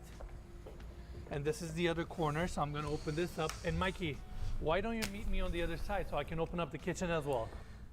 I didn't do a lot of speaker cables. Is speaker cables braided? I thought it would be a solid strain. Because I mean, obviously, use braided cabling for networking. That's the norm, the only one that I've ever actually used. But I didn't know speaker cable used braided as well. I guess it makes sense. Stops that interference. Ooh. So your kitchen opens up as well. I'm not gonna lie, I am a little bit You know, this house is really tipsy built off for some White entertainment. Claws. And having all these doors open, you can have a lot of people over. Your backyard is really integrated to your house. Overall has a really young, cool energy. And it's just a great home to entertain. So I want to talk about this detail. If you look at that pocket door right there, and in here, as soon as you step away from the home, first thing you walk on is this wood decking throughout. Then you essentially either transition into your pool area or your grass area. So there's a nice little area in between. We have the pool set up right here. Again, this is not the biggest backyard. What's it's actually a really good size. What's the best speaker wire to use then? Is there a reason to use braided over Because speaker wire works on analog, doesn't it? Like a lot of the analog is better usually. Where like obviously networking, you're not going to use analog. And I used to install old analog cables for like old analog cameras, but we switched all of that over into a lot of the places we used to pull cable for it. We used to switch all of that over to digital. Like that was the big change going on. For the backyard, has a spot right here. I've been declawed. In LA, every bit of grass you can get is a plus. In this case, the other half of the backyard is a grass setup. And then in here, I'm gonna grab one more. I'll be right back. I've only had 3, but I also haven't drank in a while. I don't really drink that often. Like, you know, by myself, it's kind of boring. I gotta be like in a party mode to drink.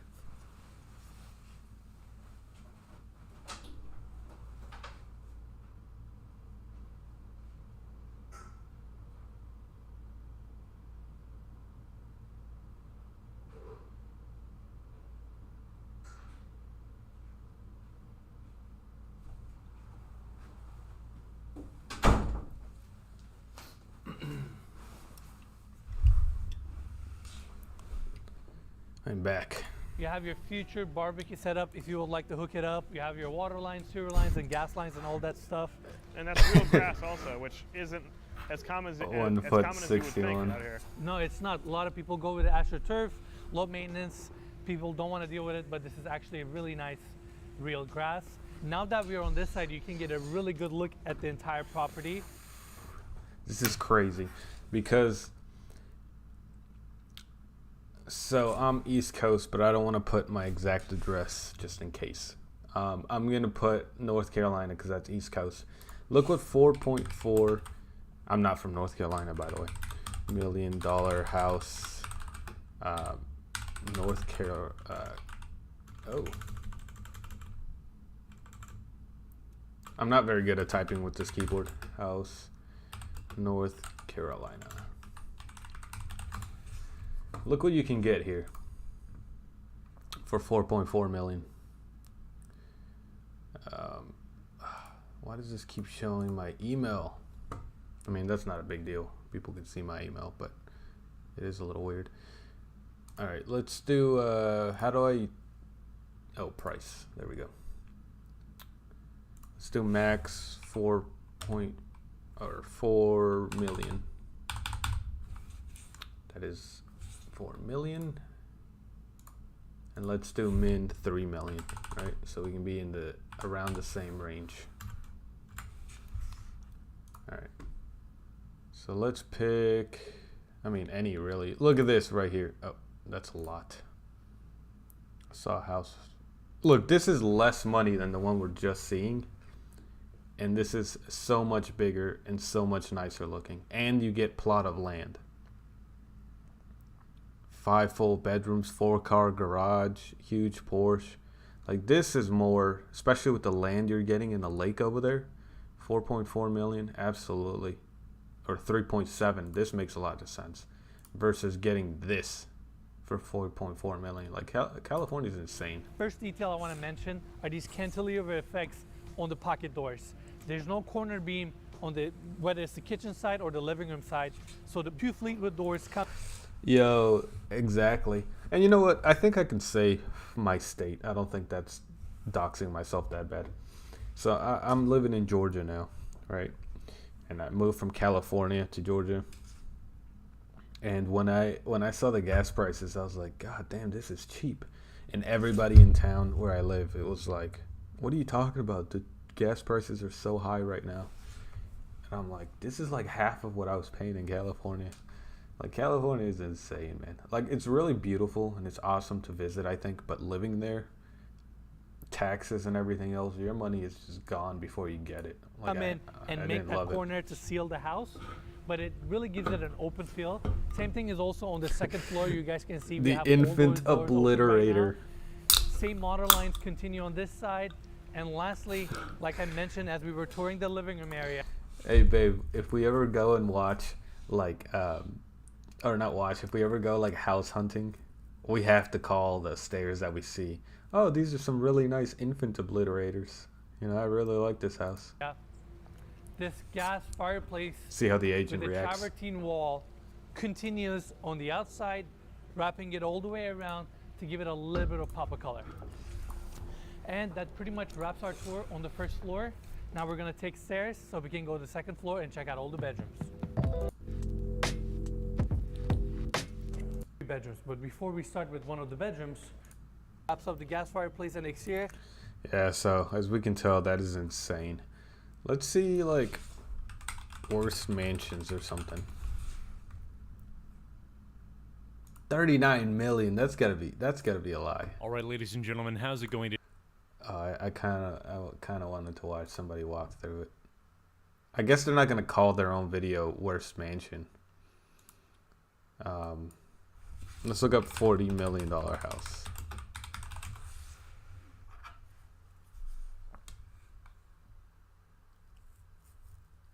Yeah, it's priced by the gallon. What do you guys price it at?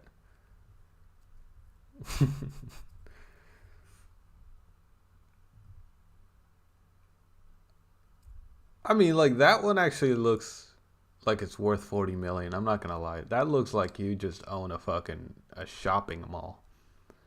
Like, that's actually dope. But I want to see something that's bad. $40 million in Puerto Rico, that you own the entire country. What do you mean? I know it's not a country. It's a territory of the U.S. Jokes don't have to be accurate. All right, let's see then. Let's say $1 million apartment, New York City, because that's got to be insane too. Let's see what $1 million buys us. This is what $1 million buys you in New By York the City. leader. One of the most frequent questions I get asked in I don't this even have a series joke for is that. to I don't know how showcase much more realistic a and leader is. affordable luxury places in the city. In this series, we have toured some of the most expensive real estate in the United States. I'm talking properties that are out of reach for even the 1%. In this video sponsored by Best Buy, I'm going to take you on a tour of what you can buy for $1 million in New York City. The average price for a home in America is just around $200,000. Yep. There's tons of families that live here. I just want to see it, There's bro. tons of bars and restaurants right nearby. This is the front door entranceway, and we're actually going to take the stairs up to the apartment because this building does not have an elevator. This apartment was actually built in the 1920s, and most apartments from this era do not have elevators. And luckily for me today, this apartment is on the top. Bro, I'm not paying $1 million to walk up 100 staircases. Floor. 100 people obliterators. I'm actually getting kind of winded. And another thing this apartment does not have is a doorman. And that's something you won't typically get with a more affordable apartment. Now entering the apartment, we have a large open floor plan with 11-foot tall ceilings and that classic New York City exposed red. What are you talking about, my guy? With 11-foot. This is $1 million. Tall ceilings and that classic New York.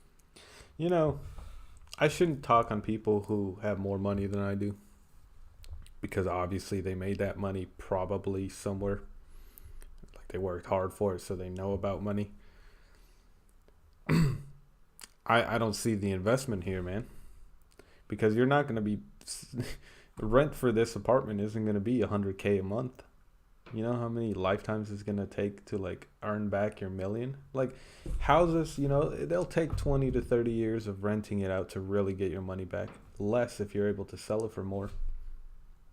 You're not getting $1 million back from this in your lifetime. New York City exposed. And I'm not paying $1 million to live here either. Like I said earlier, this building is an older building. You definitely get that New York City heritage feel when you walk in this room. Right off of the entryway, we have the kitchen. And now this is a pretty great sized kitchen for a New York City apartment. It's also important to note that this kitchen was recently gut renovated and it has all brand new stainless steel appliances. Especially in this price range, renovations are one way to definitely. What do you mean by that? I need life stories for anything you talk about online. I feel like I talk about my life a good bit. I don't know. I probably can include more stories, but I feel like I include some stories in there. I've had a crazy life. It's just of your apartment if you're looking to sell it in the near future. And I have to say, one of A the little most more unique party. things about this kitchen is having a dishwasher built in. If you live in the city and you live in an older building, you know having a dishwasher, that's considered luxury. My dishwasher in my not $1 million apartment is much better That's than considered that. luxury in New York City. Moving on from the kitchen, we're gonna head over to the living room and dining room, which takes up the majority of the space on the first floor. As you can see, this apartment is one giant. Am I the only one who wouldn't be happy but about segmented brick out by the walls? furniture to carve out different areas Like, in first such of a all, larger room. I just don't like the style of brick walls, but not just that. Like, mounting that TV, you have to drill a hole into the brick, right? Which will be awesome until you move out. And I really feel like holding up a brick wall is so much harder than just adding some, you know what I mean? Like, if you go into a random fucking wall, like a drywall, that's super easy to patch up. But I know it's possible. You can definitely patch up brick. I'm just saying it feels like it would be a lot harder. Here we have the traditional living room layout with this large leather couch up against the wall, coffee table right in front, and the couch faces one of the more unique features of this apartment, a working wood-burning fireplace. With these older buildings, you might have to do a little bit more work as far as Oh, I got you. I misunderstood what you meant. go, but you can't replace that classic New York charm. This is authentic New York City living. I haven't been liking the videos. I feel like a dick when I like stream or record somebody's video and don't like it, because it's like they put in the hard work to make the original video, and I'm just sitting here, you know. Of course, above the fireplace, we have a So, large TV. I gotta at perfect least for like their entertaining your videos. guests. The total square footage on this first floor is just about 500 square feet. As you know, living in the city on this first. All right, tell me he doesn't look like Jim. Jim from The Office.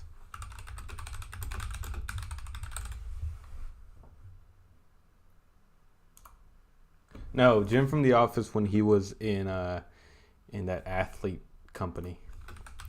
Athlete, that's what it was. Look, that's my man with a mustache. Floor is just about 500 square feet. As you know, living in the city, every square foot counts, and this apartment does a fantastic job utilizing the space for many different areas. Another example of saving space in this apartment, we have these custom cabinets here against the wall. Right off of these cabinets, we have the bathroom. This bathroom is... Yeah, I mean, there's definitely ways around it, like getting a stand.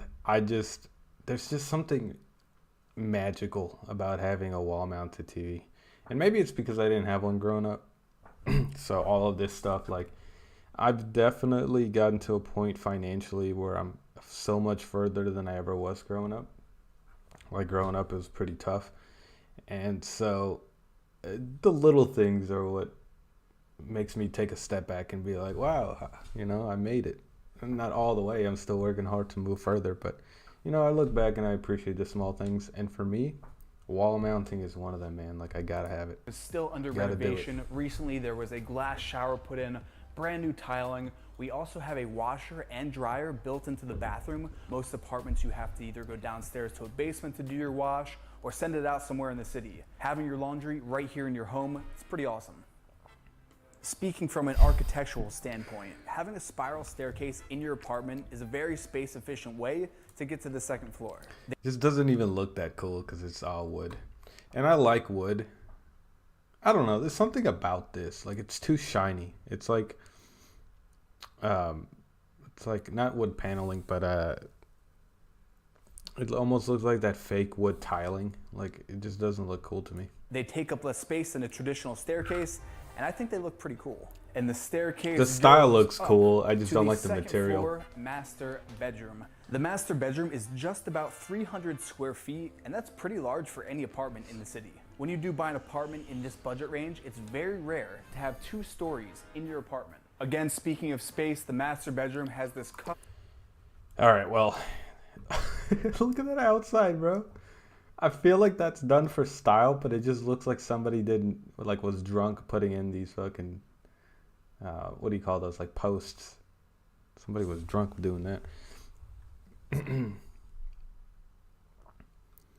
I want to see something, like we saw some bad ones, but I want to see an actually cool penthouse in New York City, because I've always said, and I 100% believe in living within your means, which doesn't mean you can afford to buy it. It means you can afford to own it. And to me, that means you have enough money to cover that if it's a loss, but also maintain it comfortably while living your own lifestyle and that sort of thing. So if I had the money to afford and own a penthouse in New York, meaning I'm not putting my life saving and have nothing else, you know what I mean? I would absolutely do it, because there is something really cool about having a penthouse in New York. Like the views, and just there's something cool to me about it, you know? But it's definitely not my goal. Like, that's not gonna be my first house or anything. But dude, if I could afford a penthouse in New York, ooh, I'm doing it right away.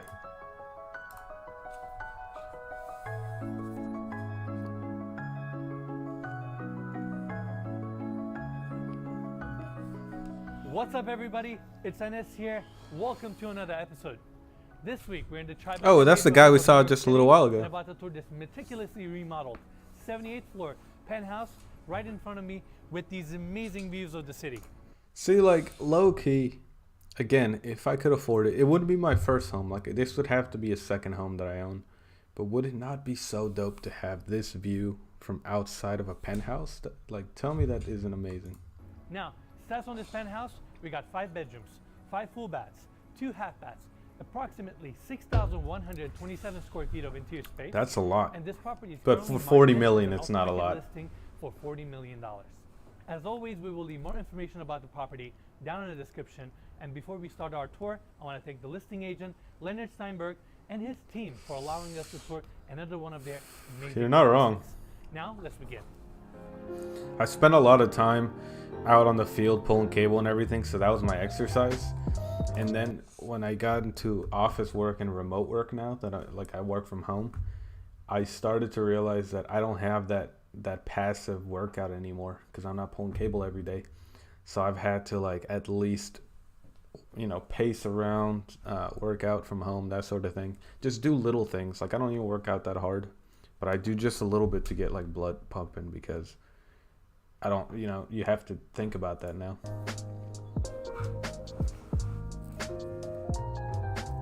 Oh, again, let's not talk about the price. 40 million, I get it, it's a lot, but tell me this, at least this style doesn't look badass. Like, this would be a dope office. I probably would need a bigger desk than that, because even right now I have these 2 lights, this camera, this 32-inch monitor or whatever. Like, I need more space than that, but tell me it doesn't look cool at least.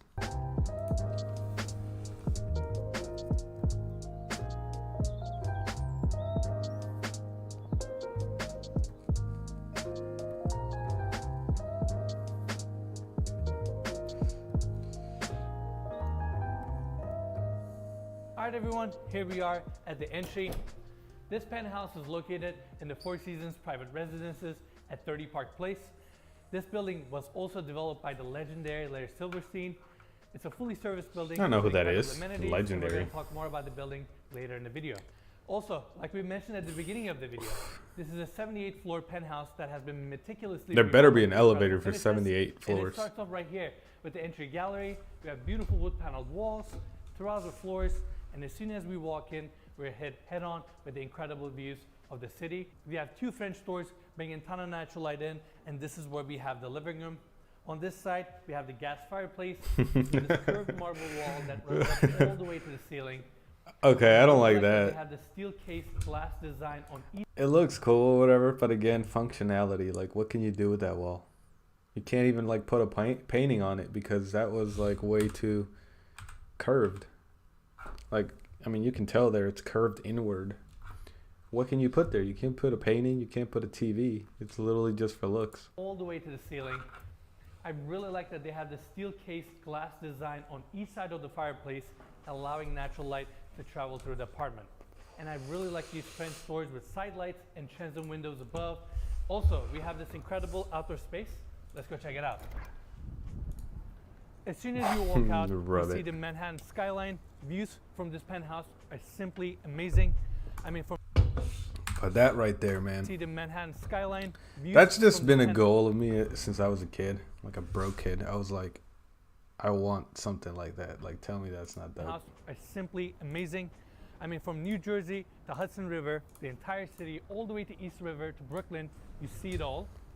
And it's incredible to have an outdoor space at 78th floor. Now, on that side, we have an outdoor seating area with a little bit of a dining setup. Right here, we have more additional outdoor seating. Also, we have this glass railing that wraps around the perimeter of this terrace, which in return blocks the wind, makes this space more enjoyable, and gives it an extra safety feature. Overall, it's amazing to have an outdoor space on 78th floor with these amazing views. We also have 2-story heights here, Juliet balcony right in the center from the media room. We're going to show that in a bit. And this building has an I'm not gonna iconic watch look, this whole thing, desk but setup, and I mean let's the see, views from office, formal the living entire room. city, which is amazing. Yeah, there's a lot of great views in here, but that is one of the best frames that we see in the entire house. I feel like every single room we walk in, we're going to talk about the views. Yeah. It's hard not to. Now let's cover the dining area. We have a beautiful What? chandelier above that looks like a sculpture. Wood slab table that says 6 people. I love how minimalist the furniture is. And I mean the views from this office. You would die. Look, it's got a second glass, man. You're not gonna fall over and die. The That's dining crazy. setup. Right here we have more additional. All right, everyone. Before I come up to the landing of the second floor, check out. I wonder though if like Uber Eats get up there, because I feel like if I have to go up 76 floors, I don't want to leave the house for a couple days. These incredible views. I feel like I'm running out of adjectives. Microwave right here. Oh, I don't like that kitchen though. Oh wait, no, this is the guest suite. So they have their own little section. That's actually kind of dope. This is the primary bedroom. To the one of the 2 closets for the primary bed. That's some like Larry, what's that sexual Larry dude? Bedroom. Those video You games. get a bit of a built-in Larry the detective or seating area something. here with an office setup. Everything is nicely paneled in with these mirrored doors. Good sized closet with a chandelier above, and even from your closet, amazing views continue. Yeah, I love the patina they use on that mirror too. It's a unique touch, and actually, Mikey, let's get it close up. They actually also have it here as well. Yeah, it looks really cool. Now, going in here. You're we right, have you're the right. First primary bathroom I here. probably should if I can Marble afford floors, this. Marble walls. Door opens up. Why is there an entire like 5-minute section of an interview with some random guy? Who is this man? Perspective. What makes this building so special? Who is this? Well, I think He looks like he drinks wine for a living. He looks like the Ratatouille guy. Hold on. Ratatouille chef. No, he's the food critic. I misspelled Ratatouille really badly, but don't judge me. Look, my man. What's he doing over there? I think it is a level He got of older. quality from the front door, the sidewalk, all the way to the roof that is 100% consistent. Yes, Leisure Suit Larry.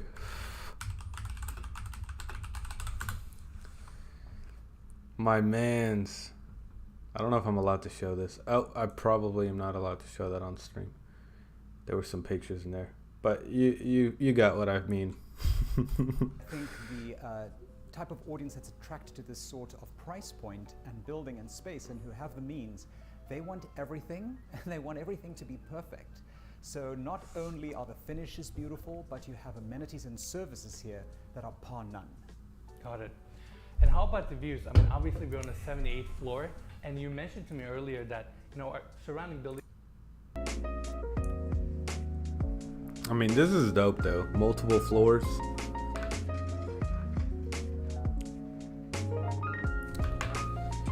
For some reason, it really reminds me of like American Psycho though.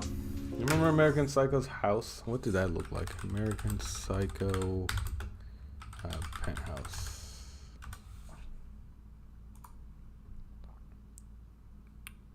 See, like it reminds me a lot of his like penthouse.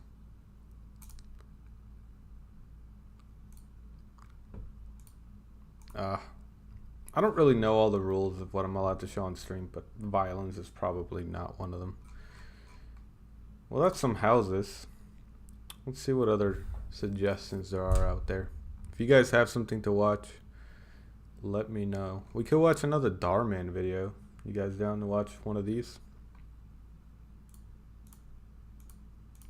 These are always a good time.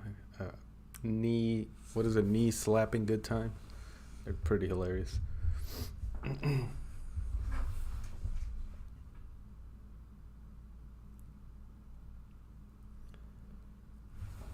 Oh, I'm not even looking at the chat. There we go. There's a bit of a delay though, so I'm not ignoring what you guys said.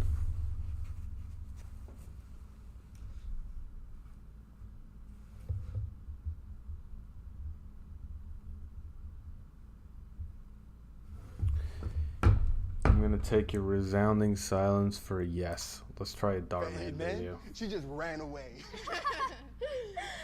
How'd you react? Did I subscribe to this guy? I feel like I should. The silence says it all. You guys are so funny. Anyway, we better get going. Yeah, we'll see you guys later. Oh, wait, Jasmine. Would you want to go to the movies with me tomorrow night? I'll think about it.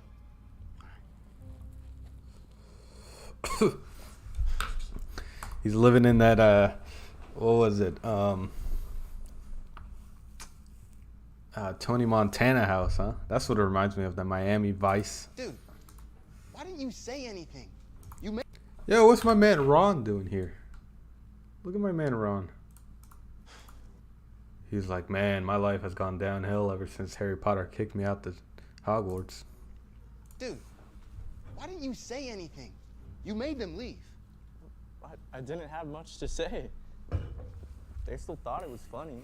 I don't understand. Why are you always so quiet? What do you mean? There's a lot of advantages to being quiet. Oh yeah? Like what? You've never read Perks of a Wallflower? Whatever the hell that book was. Come with me. Brittany's having a kickback at her parents' beach house on Saturday. You want to go? We can't go to that. We have football practice. It's fine. We'll tell the coach that we're looking for. Why are you having football practice in the same time as a party? Down? I mean, who's he think he is anyway? Telling us, oh, you need to run laps on the weekend. When I see him, I'm gonna tell him that, Coach. What is are you this? doing here? Never mind me. Go on and finish what you were saying. When you see me, you're gonna tell me what? Doing here? Never. Tell me that. Tell him that, Coach. Tell me that doesn't look creepy. What are you doing here? Never mind me. Go on. They're like 2 feet away from these people. They're like, let me just sit here and fucking look inconspicuous. Gonna finish what you were saying. When you see me, you're gonna tell me what?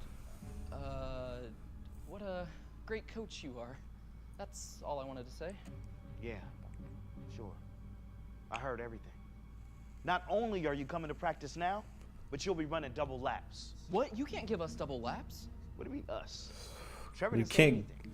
I'm only You talking can't about give us double laps. Have you never watched a teen drama show? You. They can definitely do it. on the field now. No, I was giving you that. I literally Gosh. was right at So you. many chances.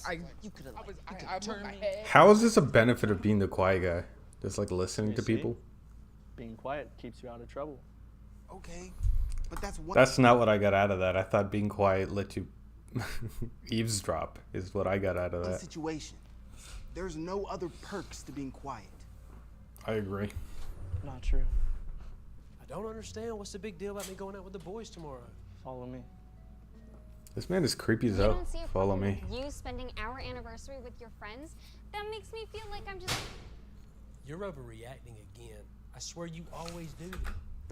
I was not expecting that accent out of that man. I told you that on Sunday. You didn't let me finish. You always talk over me, and you never give me a chance to say anything. I just wish you were a better listener. Jen, wait. Reason number 2, when you're quiet, you're a good listener. It's called eavesdropping, bro. You're gonna end up a stalker that way. So there might be 2 small advantages. Big deal. There's more than that. Watch.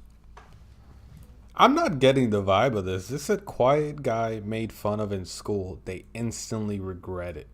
But this quiet dude is not being made fun of, like, at all.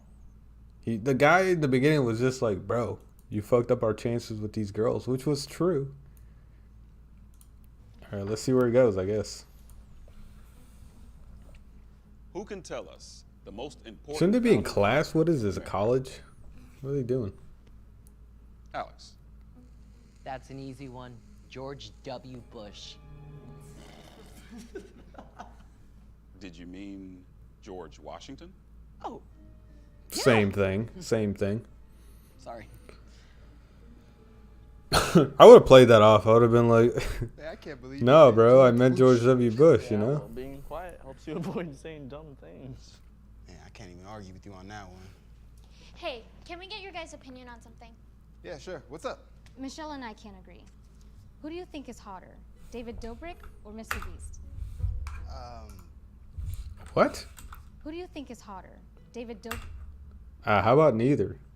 Is that an answer? Why would they ask this to two random guys? Like, that's kind of a weird question. Or Mr. Beast? I say Mr. Beast. What? No. He's a gamer. Exactly. Gamers are hot. David Dobrik turned down Madison Beer. He's way hotter than Mr. Beast. The fuck? Yeah, if this is kind of an awkward question. Look, if I had to choose, I'd say Mr. Beast. Told you. Dude, Bad play, my guy. You should why'd you pick leave me whichever hanging girl on you the thought end? was hotter. That was so uncomfortable. Yeah, well, when you're quiet, you can sneak out of awkward conversations without anybody noticing. That's another benefit. I didn't even think about that. Oh, hey, don't forget to let me know about I really feel like his advice there would not work. He said if you're quiet, you can just sneak away. I don't think if somebody comes up and looks at you and says, hey, can you answer this question? And then you just don't speak and walk away, that you're going to get away without looking like a weirdo. Like, I don't think that scenario would work ever. That's another benefit. It's like, bro, just don't say anything. Walk away. No one will know you were there. Like, I'm pretty sure they asked you directly, bro. Don't forget to let me know about the movies. Listen, about that. Yes? You want to go? No, that's not what I was going to say. Do you want to tell him or should I?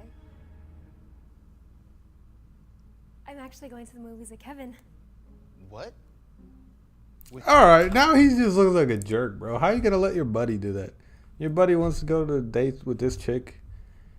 And it's fine, right? Like, women aren't just objects, whatever. I get that. It's not about that. What's weird is that you wouldn't tell your buddy that you're already going on a date with her. Like, that's where the line is just like, what? Kevin? Like, at least let him know, man. Dude, why didn't you say anything? Don't get mad at him. He's just quiet. And that's what you're into? Are you kidding? He's a little bit of a snake. Plus, you don't have to worry about them kissing and telling. Call me later. Kissing and telling. Wow. I guess there really are a lot of benefits to being quiet.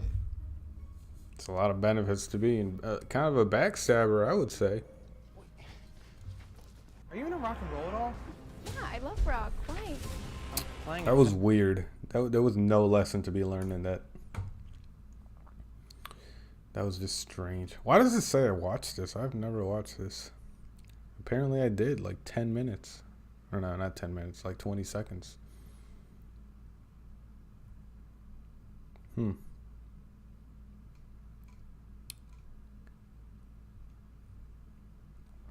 I guess that man got destroyed. What did you say, though? What videos did you say earlier to watch? People eating, like, different cultures? Different cultures' food? What is that called, though? Like, is that a specific... What is it? Wait, what's that show called where, like, there's like, a bunch of people who are one thing and then one is a fake and they have to guess who the fake is? It was like vegans versus non-vegans or something, but I don't want to watch that one. I just want to watch something related to it. Hello, good human. Hello. Yeah. You're not wrong, man. Welcome to another episode of Odd Man Out. What are we wearing? We're wearing the Good Human sweater. You guys asked. I actually already watched this, so I'm gonna skip through a little bit. But I just have to say how insufferable this girl is. So you have to see it. Like, thank you for that. Look at this. What's your favorite candy? This. Pay attention to that chick right there. She is insufferable. It's horrible. And I'll definitely watch that video you just sent me, Cece. Let me just show how insufferable this girl is. What's your favorite candy? Most candies without gelatin in it. Name one. Nerds, Sour Patch just name Kids. one. Sour Patch Kids. Okay, those aren't vegan. We brought together 7 vegans. I am vegan. I am vegan. I'm a vegan. I am vegan. I am a vegan. I am a vegan. I am vegan. One is a liar. If the group discovers who the liar is, they'll split a cash prize. If the liar survives, he or she wins the entire. I like this concept though. It's just I don't like watching it too much because it's a little weird. Okay, Brandon, what do you eat for breakfast? This morning I had buckwheat hot cereal. Add almond milk and some water. Okay. Who eats buckwheat in the morning? Like, I know people do, but I'm looking at him and his body language and how he's telling me, and I'm going, you just had buckwheat? I eat buckwheat every single day for breakfast, and I feel like that's a normal thing. But everyone acted like it was a weird thing. I'll be honest, I eat everything on bread. I have to. I don't even want to give it up. I'm a recent vegan. I don't even want to tell you guys which one is the fake one. I'll let you guys figure it out. I have a question. What are y'all's favorite restaurants? You should guys check out in North Hollywood. It's just like awesome. It's Cajun vegan restaurant. Oh yes, yes. You know, dude, I literally been taking. Oh my gosh, I took my friend Hannah. She's actually a big YouTuber as well. Everything that came out of his mouth was super random. Brandon, what's your favorite restaurant? My favorite. I go to Taco Bell all the time. What do you get at Taco Bell? I get a crunch wrap, but swap out the beef and some beans in there. Also swap out the sour cream and the cheese. And yeah. Don't they put in use some eggs in their wraps? I hope they don't. I will say this though. I will say this. This guy Brandon is not the fake vegan. He's actually a practicing vegan, but he's like the sweetest type of dude. Like, you know what I mean? Like, he just seems like a nice dude. And then this chick is just tearing into him the entire time while she's wrong. I watched this and she's really annoying. I wouldn't be vegan. I don't know why she was coming at me. I don't know if it's like the way I look. I don't look like a vegan. Why is everyone here vegan? I'm vegan because I actually moved out here. I felt like I was like, all right, if I mess up, I can keep on doing it. So I challenged myself. I'm 5 months in, and I was like, all right, I'm gonna continue doing it.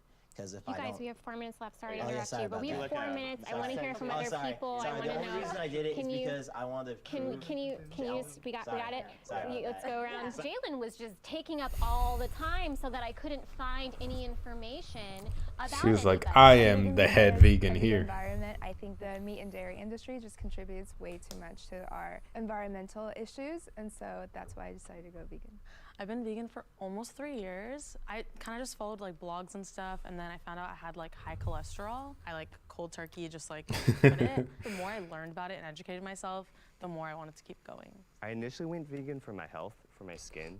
It's kind of helped. It hasn't helped that much, but I think just when I was doing it, I was like, why go back? Kind of like you, like I could do it, and I don't think there was a huge like pressing environmental factor. It was just like, I can do it right now, so why go back? And it's like been good. So it's almost been like a year, so kind of similar to you. Good job, man.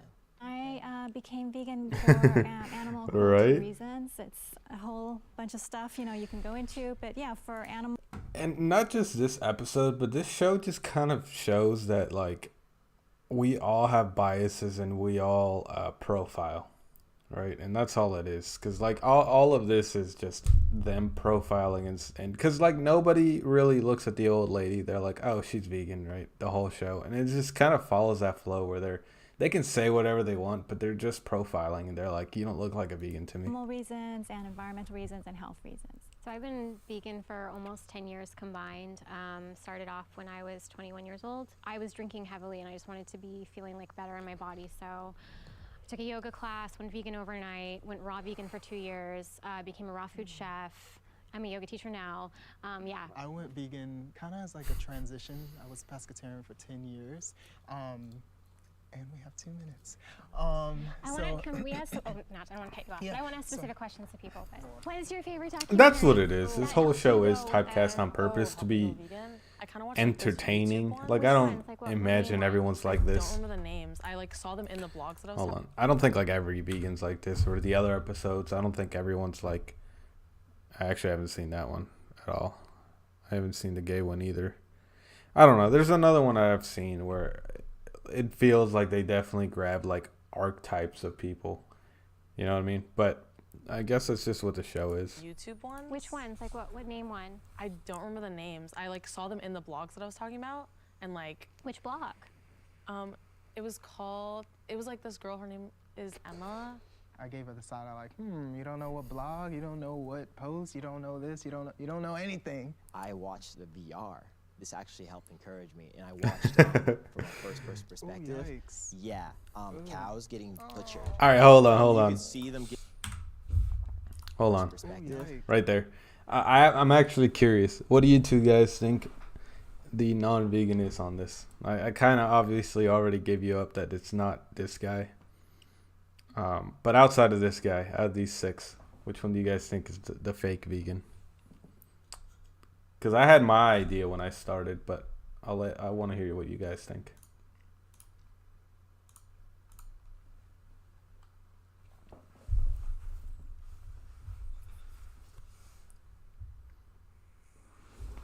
And while you guys do that, I gotta run and grab something.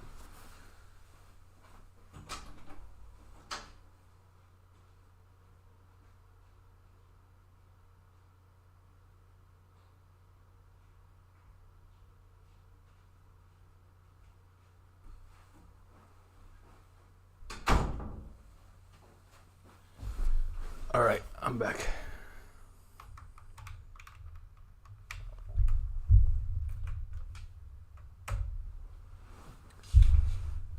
Afro Man. Okay. Yeah, cows getting butchered. You could see them getting cut up. 6. Red light. Shots. So, like, that was really traumatizing. She had a little more makeup on and she had nail polish on, and so I guess in my How ironic would it be if it's for the more natural sort of look? How ironic would it be if it was the blonde haired chick that was the fake vegan? Some cues and like what people were wearing. She was the one lying the whole time. Shoes. Most like vegans don't really wear leather.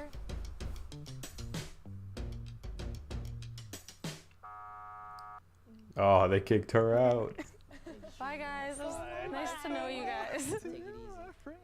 I was really shocked. I think I was a little bit shy in the beginning when Aaron was grilling me. That man got high and then became a samurai, bro. Nervous, and like I forgot the names of everything, and I was like, "There's cameras here, and like everyone's watching me, and like the time is ticking." And, What is your favorite soap that you use? Oh my gosh, I'm more vegan for like food-related reasons. Right, but typically, like if you're vegan, Yeah, then you use all your products that you love. I identify as vegan, but I do it more so for food-related reasons, not exactly because I like did it for my health. So I that's actually why. fully agree with you. Yeah. Do you wear leather? I don't own leather. It's interesting. I own leather, but I don't buy leather. It's leather that has been bought years ago that I still have that I feel is kind of like wasteful to like throw away. The important thing is you don't buy leather because we vote with our dollars. Exactly. I think like in this circle, like there would still be people who like identify themselves as vegan, even if it's like food related or like something else. Like the range is like but There's like levels, yeah, but I think like the There's odd man out levels wouldn't to be this someone shit. who, like, is like me, like just doing it for food. You guys, you guys ask me questions too. I like questions. We know you do. Do you eat honey? Damn. I don't eat The passive aggressiveness in that. Ooh, we know you do. That was horrible. We know you do. Do you eat honey? I actually don't even. I don't eat honey. Yeah, I don't. I just don't at all. I eat honey, but Honey isn't vegan. I think they made me feel like my reason for being a vegan wasn't good enough. Because it wasn't coming. My from boy the same Brandon place getting that his they heart were. broken. He thought he was doing something good So, for everyone for think the about environment, their and they immediate just tore him circle. apart. How many folks in your circle are vegan? I'm supported by my circle. Yeah. Like they thought I was unhealthy at first because I wasn't getting enough to eat. And I had horrible gas issues. That was bad. But I mean, I it's actually real, didn't even know that dog. was a thing. So- It's real, dog. So far, you've said that you don't really consider yourself vegan I think if because I were of the products you use, Yeah. and But then I feel you like eat if at I were Taco lying, I Bell. would like go like the extra mile and like lie and like say a lot of stuff. But you know, like I'm just like being real with you guys. Like I try my best So to how like many be a how many vegan. years have you been vegan? Oh no, it's been like less than a year, like 8 months. Actually, the fresco style at Taco Bell is supposed to be vegan. He didn't mention that. He said that he got the taco and then he removed everything, and then he mentioned that later on. I have seen vegan YouTubers who like go to Taco Bell's Bell like a and like go-to place can for make it being vegan just to show people that like it can be like Not 2 convenient. minutes, I don't know why you guys are trying to tell me about it. She's like, hey, chill. I am the master vegan here. My whole identity is I veganism. thought Aaron was pretty aggressive, but in all the best ways for a game like this. Like she asked all the like heavy-hitting questions, which is exactly how it should have been. What's your favorite candy? Favorite candy? Most candies without gelatin in it. Nerds. Like name one. Name one. Nerds, Sour Name- Patch just name Kids. one. Sour Patch Kids. Okay, those aren't vegan. Bruh. I thought they were, but do they have gelatin in them? Okay. Maybe I'm not a vegan. I don't I don't This man has got his whole life identity changed. What's your favorite candy? I don't eat candy. Really? Yeah, I don't.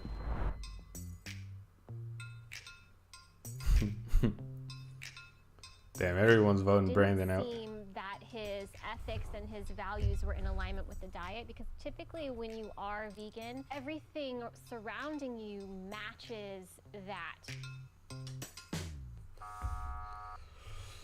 Ooh. Boy's gone. I'm not like really a part of the vegan community, I feel like.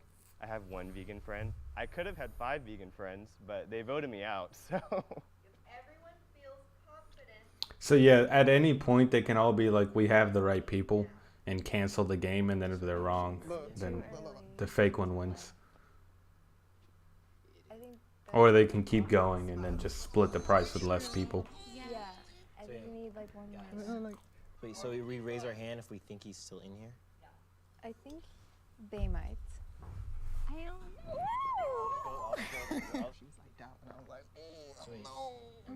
But no, I think no. Okay. Raise your hand if you think the mole is still in the square. Damn. If the lights turn green, you voted the liar out.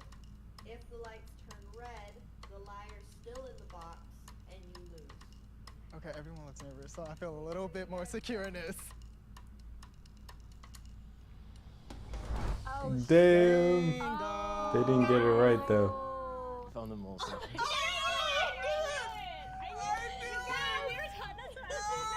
My boy with the suit came in clutch, eating that meat.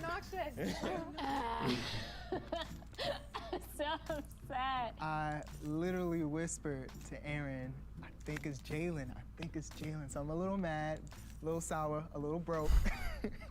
I watched too much Survivor, man. Like, first round, getting thrown in, I was tested to see if I was gonna trip up on my words, how much knowledge I actually had. 'Cause I'm like, if I go first, I can speak the most and make it seem like an accident. So I just want time to run out. So it felt good because people got annoyed and they didn't want to hear from me. So they pushed me aside and started talking to everybody else. I got one from my fam. I got one My from boy my got fam, rich off one this from lie. Me, one from my new Xbox. Alright, I probably got one more video on me before I end the stream. Do you guys have something you really want to watch?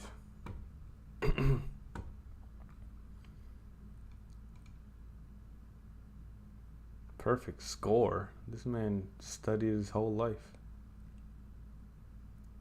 Hope he's off. What is the wild update? I'm actually, this doesn't count as a video, I'm just curious.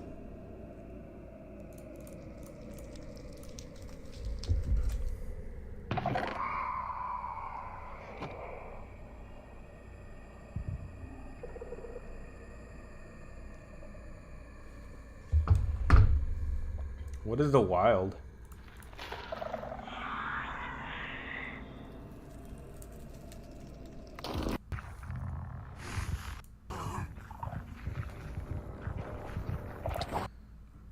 says new deep dark and new swamp update. Okay. I haven't played Minecraft in a while. Alright, you said you wanted to watch. Let's watch BuzzFeed. You said it was BuzzFeed.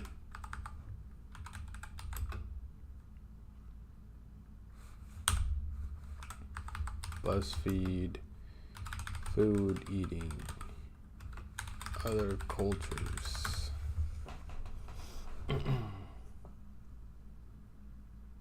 American Japanese people swap snacks. That seems kind of interesting. Do you snack a lot? Yeah, it's been a little while since I played Minecraft, but I would be lying if I didn't say it's one of the funnest games I've ever played. Like, whether it's cool or not to say that anymore, because I'm what they call a real gamer. I play those competitive games as well, but I would be dumb to throw Minecraft to the wild. I know that didn't make a lot of sense, but I still like it, is what I'm saying. You're a snack, and we're gonna swap the snacks. Okay. I'm cute. I'm American. I'm Hitomi. I'm Japanese American. Hi, I'm Ria. I'm Japanese. Hi, I'm Alex. I'm American. And there we She speaks perfect English for being just Japanese. We're gonna be swapping some snacks. What is Volred? Which ones are better? I don't think I've ever tried a Japanese snack before in my life. Oh. I have. From my girlfriend, actually. These are classic. Yeah. These are I classic. mean, they're pretty much. I don't think I've ever had the Pringles same pizza shape, either. Style. To be honest. Maybe not flavor, which we'll try out, but they're chips in a can. I can't believe you have a tube snack too. Yeah, but it's shorter. Look. Yeah, Portion control. Yeah, what is this? What does that mean? She's like, I didn't know Japanese people knew what tubes were. These are pizza flavor. This is like as American as you can get. And the flavor, it's lemon. Lemon chips. Oh, I just spilled a little bit of this White Claw. Not that bad, actually. Cheers. Luckily, I have a napkin just for this situation. These are great. Tastes like artificial pizza. The pizza's the best because it's like it really does taste like pizza. This is lighter. Like the texture is a little bit crispier. This has a lot more like density to it. I like mine. I like mine. Oh.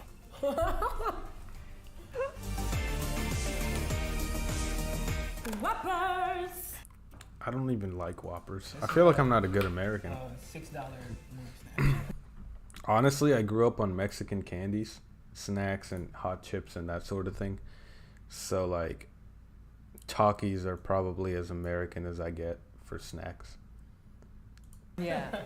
But they're good So I though. guess I'm Like, not a good I American in that promise you, sense. it's not everything My sweet snack is mochi mochi chocolate. Ooh. It's mochi, but have you had a... That actually sounds way better than Whoppers. Yeah, I'd rather have I that. think I have. Because it's roasted, it has more depth. You know? That sounds magical. These are just like, it's no depth. It's just like. I eat hot chip and lie. How cute is that though? It As comes they with a say. little like fork. I don't so lie too we much. know for sure Japanese snacks. Except are at work. not accessible. Or not, they're accessible, but it's like. Mountain open Dew up, you gotta open Cheetos. Ooh, so cute. That's Taco Bell levels of American. Maybe? I'm gonna buy it. I'm really glad White Claws do not stink because 100% like. if I spilled a regular beer in very light myself, chocolate and, I like, would the tea just flavor stink comes like hops through, for like a and week. so I really enjoy it. Mochi has like this. This is good though. I'm gonna try Hoopers. Hoopers? Hoopers. I love Whoppers. Hoopers. Because, I don't know, I guess because it's a malt, it's a fun thing in my, happening in my mouth, but no, like Whoppers. I like it. Oh, was it Japanese saying Mountain me Dew tell you. Cheetos? Was that like their I like interpretation of dark chocolate. Americans?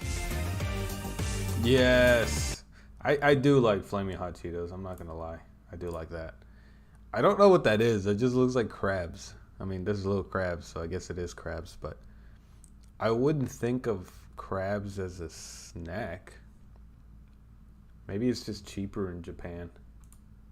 Baby crabs. So these are literally just itty bitty tiny crabs, as you could see. I have a hard time eating things that look like they do when they're alive. I've been like clawed by a crab. What is it? How do you get clawed by a Pinched crab in by your a lifetime? crab? How does that happen? It's dead. It's like an irrational fear. Like I don't know, I might come alive in my mouth or something. Well, these are Flamin' Hot Cheetos. These are a classic. Okay, Try it. here.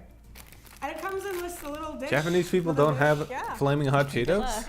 Oh. I've never thought about Try that. to open. It's so. I feel like I'm gonna open these and they're just gonna pop in my face.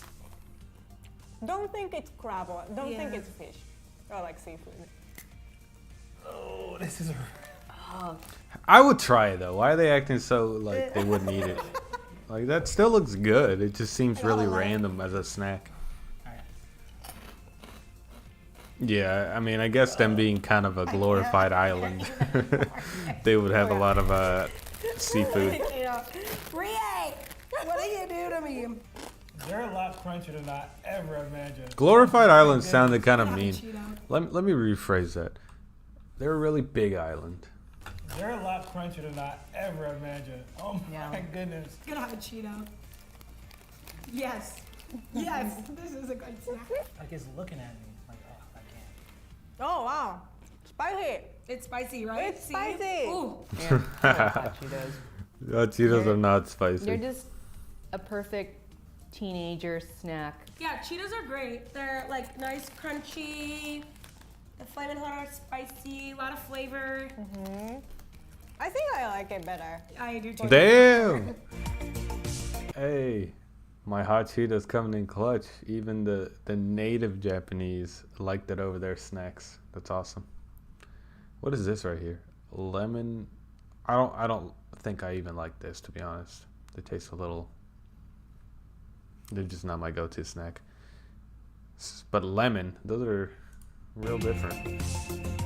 So I have for you jalapeno flavored potato chips. Everybody loves a potato chip. It's easy, it's delicious. These are squid chips, but it's actually more like tempura chip fried squid. It's just a Oh, you lost me at tempura. Oh yeah, no, I like tempura. Those are like those green, What have you done again? like soybeans, aren't they? Squid is just a drawing. You see how excited I am to try these? Like the last one, just because they looked like crab, threw me way off. Like if they were like this, I'd go back. I'm sure. It smells like jalapeno. Yeah, because they're jalapeno flavored. Lizard fish paste. Oh my god, I just never read the ingredients. Lizard fish paste. Uh-huh. Yeah.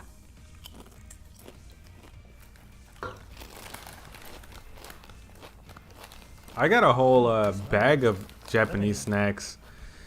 These are not Think, spicy. Is it fishy? ouch, art thou my clavicle. Told you. These are so good. No heat though. Like there's no spiciness. Wait, I thought soybeans were green. What are these? What am I thinking of? Yeah, these are edamame. Ah, I mixed the two words up. You got me. You got me. Tempura is, like you said, like tempura fried fish. Makes a lot more sense. No, I was thinking of edamame. This thing right here. That's what I was thinking was the flavor. These guys. These are really good, I think. There's not very much heat. These taste like a sweet and spicy type of deal. I'm all for it. I may not be able to do many BuzzFeed videos because I got a little warning that said Wow, I copyrighted. wonder what this is. They're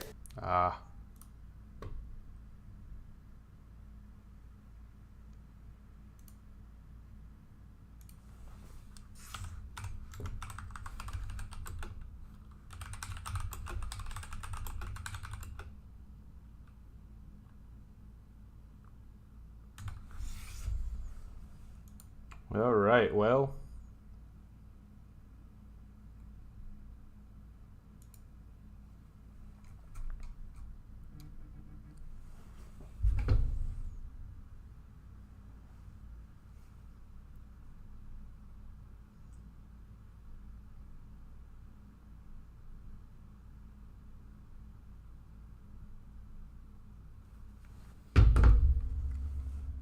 All right, well.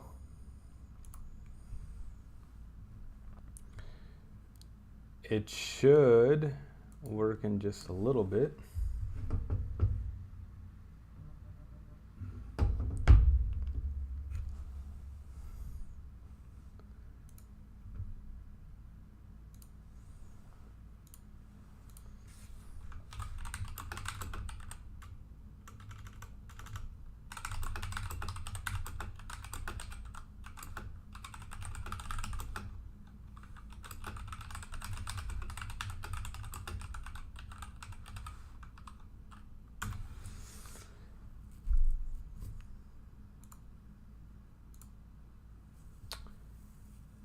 Though I am a little curious why it is still blocked.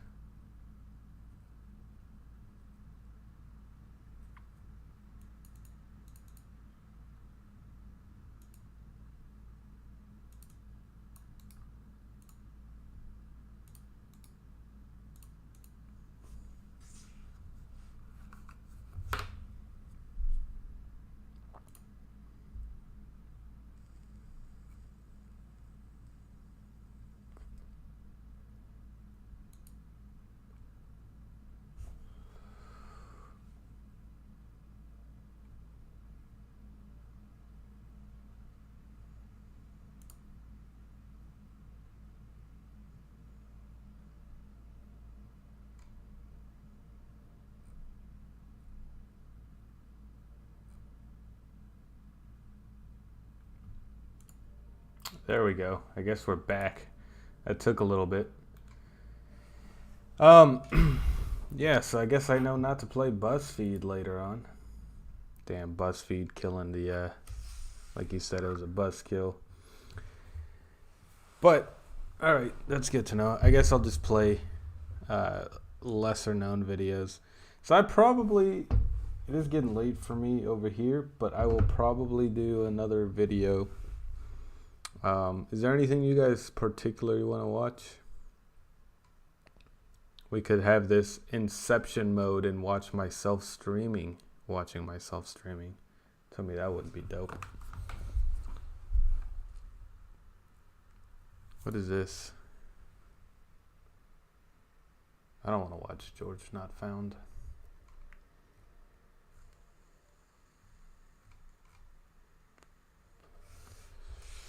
I should probably have like a list of stuff to watch next time. That way I can fall back on that when I don't get something in suggested.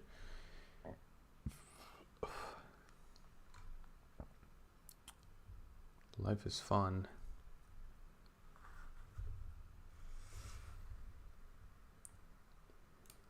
Yeah, I wasn't expecting that though. Because I get like little warnings here and there, but it normally doesn't. This looks kind of cool actually. Let's see what this is.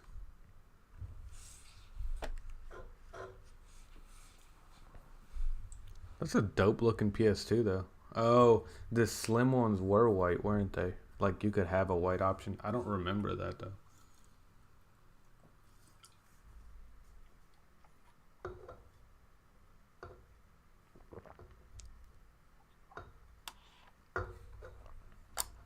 I could actually. I'll lend the last like 30 seconds of me watching the stream, and then I'll just continue doing that.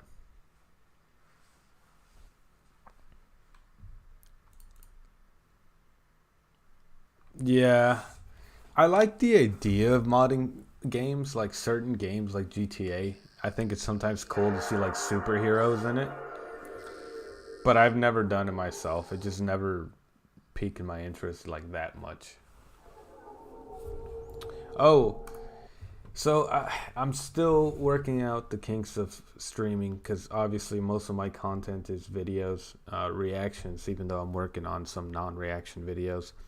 But I'm still working on streaming, so I'm not entirely sure if I'll stream here or switch to Twitch.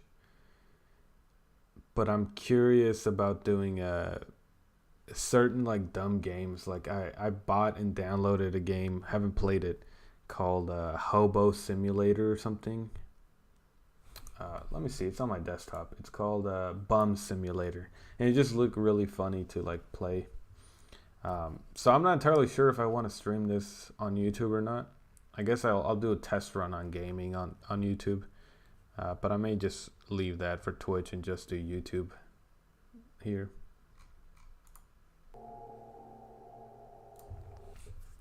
I never thought it was scary, but I definitely get what you mean. Like the sound is definitely a little odd. I'll say that.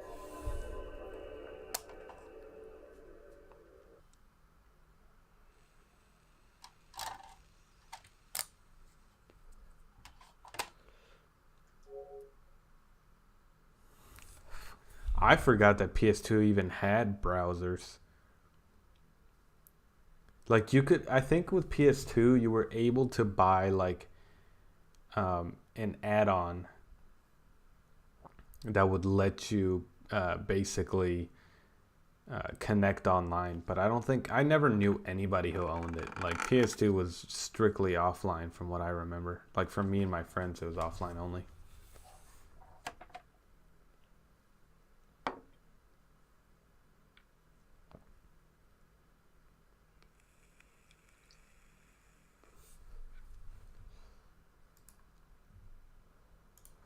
What is he doing?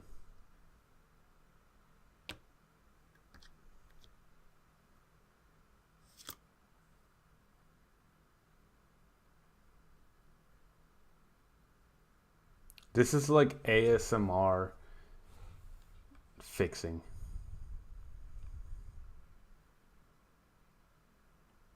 What's the recommended way? I actually don't even know the methods of cleaning.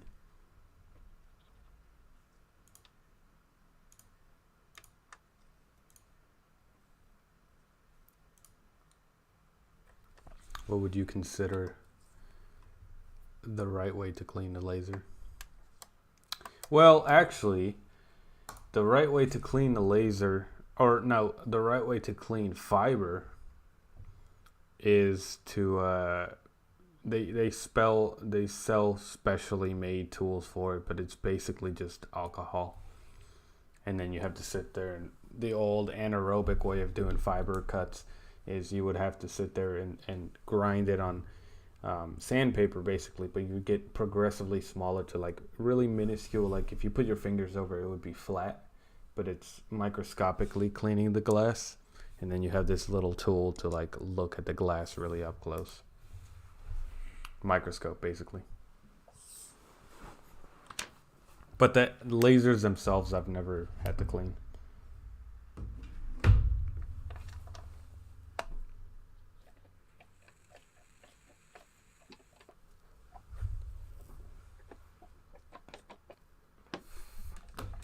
This is interesting, but it's kind of hard to like talk over it. Like there's not a lot going on. I'm curious what they're gonna do though. Let me skip ahead.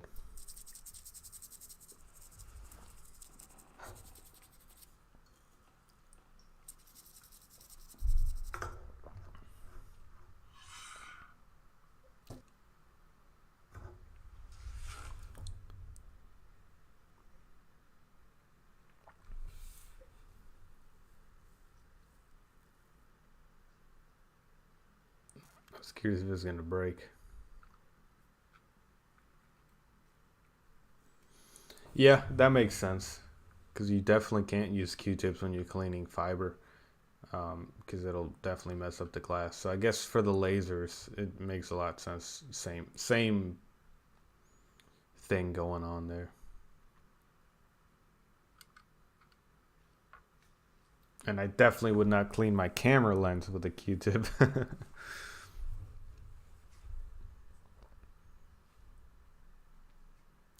That sticker came off amazing.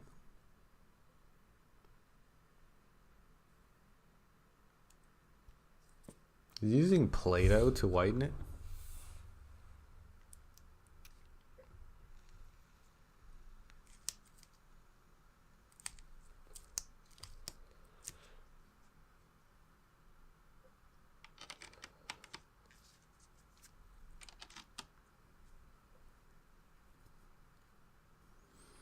My aunt used to swear that you could use toothpaste, and I don't know if it's true or not.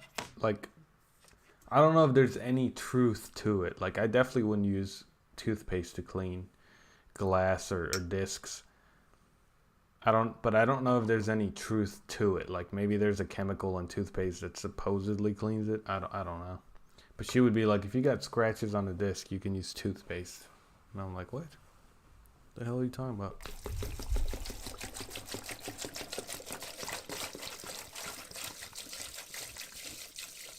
Some Walter White level shit he's doing here.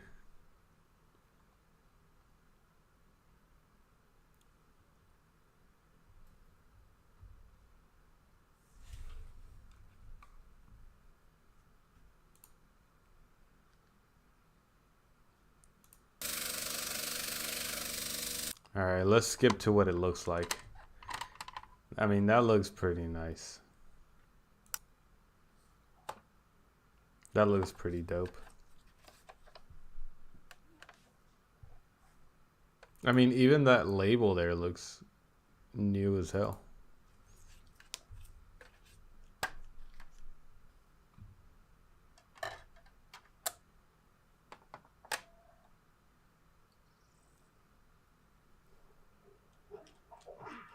Well, he fixed it. He did his job. Good job, my guy. I'll give you a like for that. Yeah, I don't know who would watch this. Like, it's a cool video, but I wouldn't watch like 30 minutes at a time of him cleaning something. Maybe if you're falling asleep.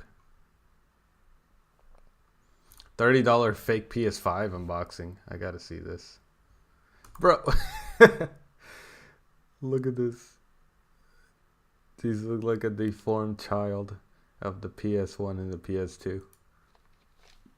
Look how small that is.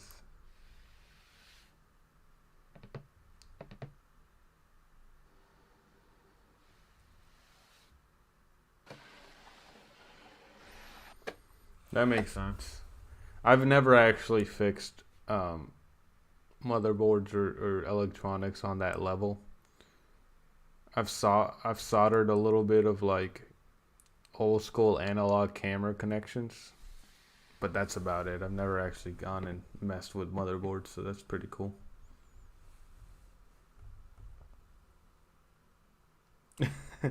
Right, what is this? Looks fucking hilarious though.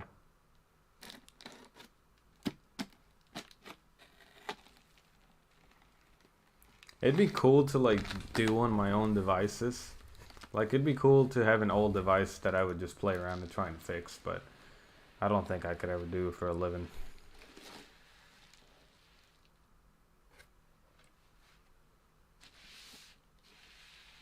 It's the GS5.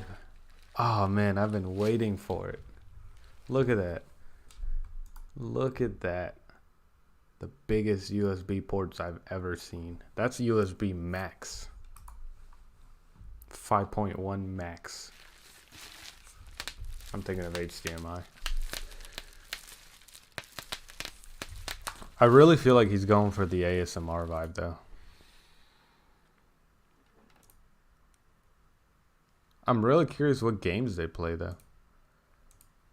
Look at that GS5.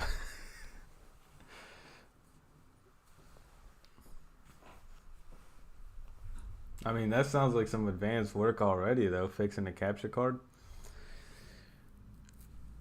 Oh, dude, look at this. All of the power of this guy in the package of the GS5.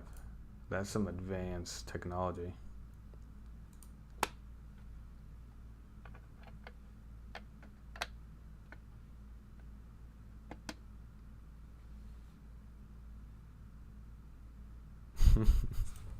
I'm curious what games he's gonna play. How much you guys want to bet it's an emulator? It emulates like NES games.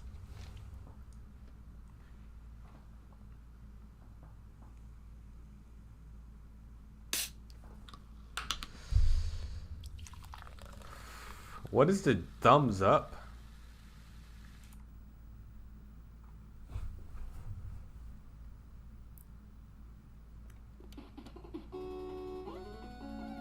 Ooh, that is a badass intro. Get right into it. Harry Potter. Show me that Harry Potter.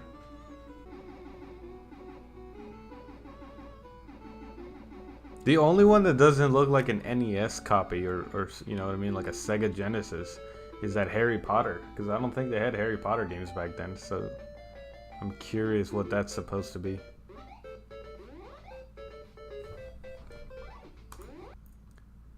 That is some hard, that's some Dark Souls level platforming. God, how do you get past this?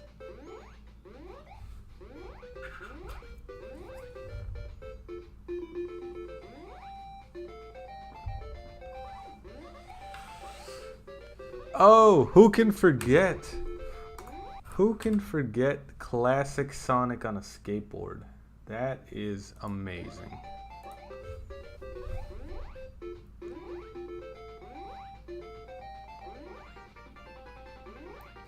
Little fake Sonic legs. I love it. I think this is going to be my next purchase after my next paycheck. I think I need a GS5 in my house.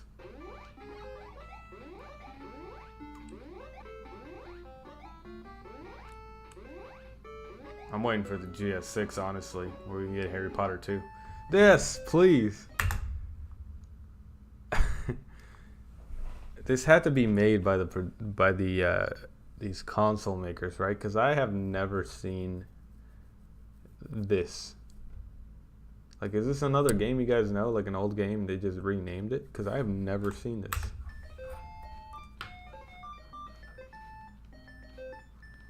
Who can forget classic Harry Potter and his sniping birds on a broom? I think that was in the third novel. Maybe it was the fourth.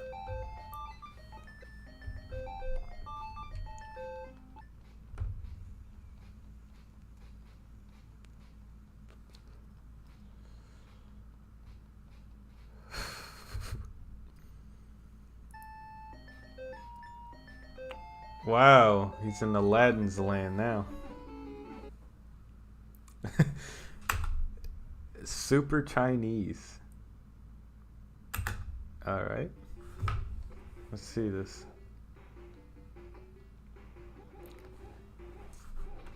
This seems racist on some level. Nuts and milk. Nuts and milk. I don't know if that's allowed on YouTube. Yo! Oh shit. I don't know if you're referring to this specifically or not, but I was actually pretty big on the romhacking.net website. And I actually made a bunch of hacks for Battle City. And then I was making a custom Pokemon Emerald, which had a lot of views. Like, a lot of people were commenting on the thread that I created. And this was back when I was like in high school or middle school. And I didn't just give it up, but I like forgot to continue doing it. So I got up to like alpha. I mean, the names don't matter, but I got up to some level where I had actually expanded the memory on the game manually, not using a tool. I had like learned some fucking the hex pointers and shit back then. And I was doing all of these custom Pokemon, and then I just never released it, and I just gave up. Like I said, I didn't just give up. I just forgot that I was doing it, I guess. I think my account and all my posts are still in there. I'll try and find it again, like next time. It's kind of cool looking back and being like, oh, this is what I was working on when I was younger.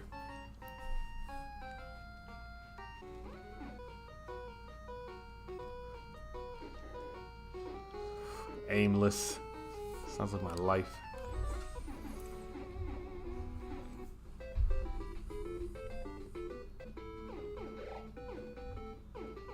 New man. Yo, those are the enemies from Harry Potter.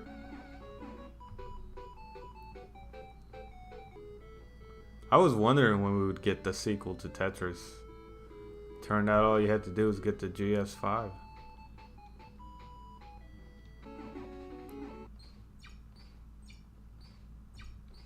That's cool. It's got the real Space Invaders.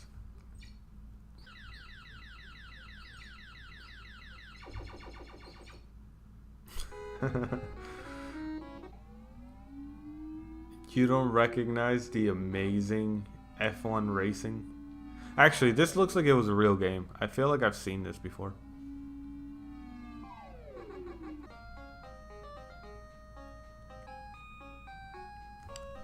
Yo, we watched JonTron, me and my girl in chat. We watched JonTron's video on like old retro, or no, he made a video on like fake consoles, and it wasn't this. But they had a different one that was called like Evil Christmas, and it's this game with a different background. And now I'm curious where the base of this game is, because apparently every fake console maker makes their own version of Mad Xmas.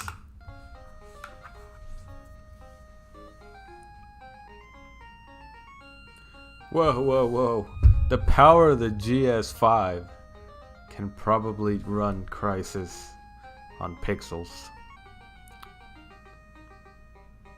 2D platformer Crysis.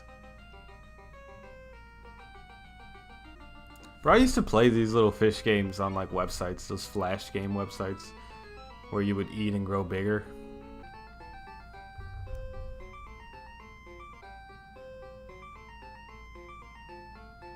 This looks complicated. Like, legitimately, I don't know what's going on.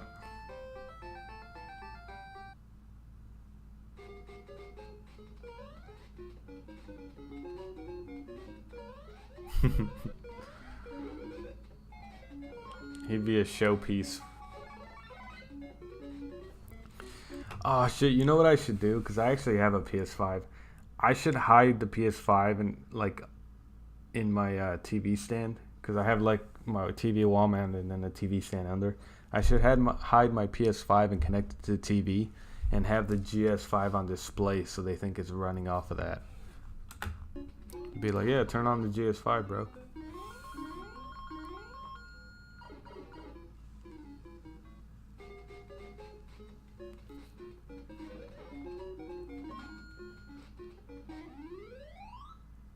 Aww.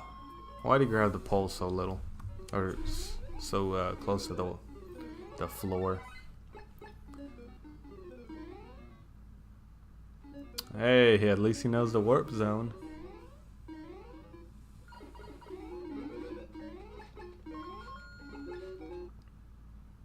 Devil Dom Doom. Isn't this Bomberman?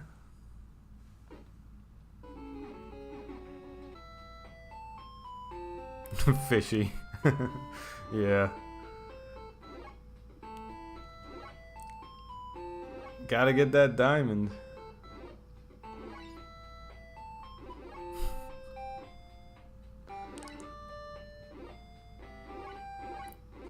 He got the diamond. What is this, Breakout?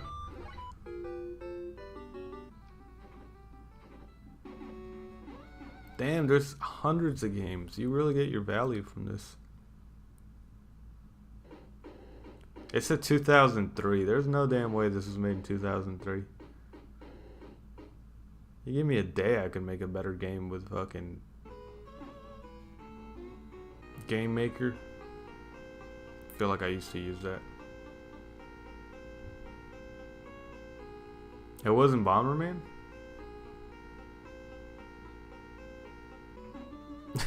You're really in love with the aesthetics of this thing, aren't you?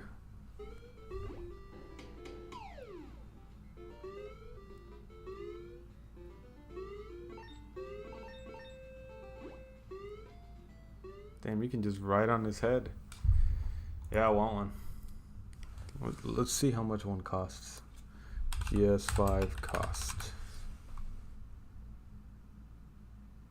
I don't know what that is. Let's go shopping. Yes. For only $23.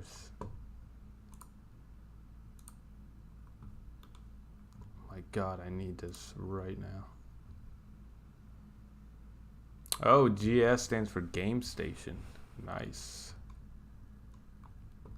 Get that play out of here. We're doing game. Real gamers play this.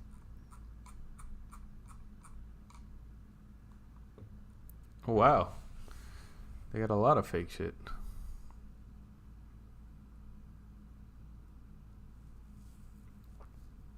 Yes. I need the X12 Plus 3500 one childhood classic games player, built-in 16 gigabyte 64-bit handheld retro game console, man. Look at that PS Vita.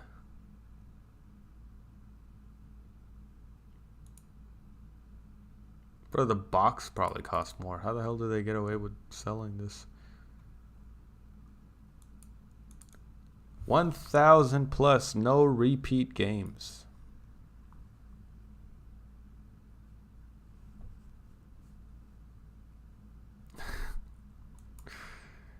I've never bought anything off AliExpress. Block that.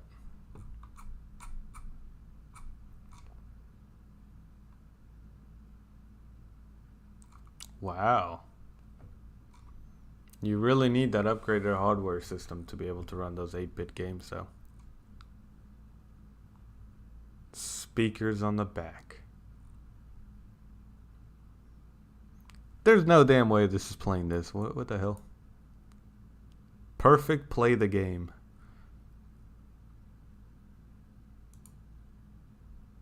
Wow, people actually bought it.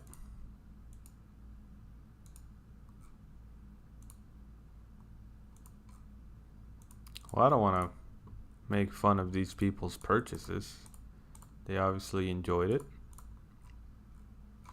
I like how it's literally the PS Vita build, but it's got the Nintendo Switch colors. Hey, what's up with that?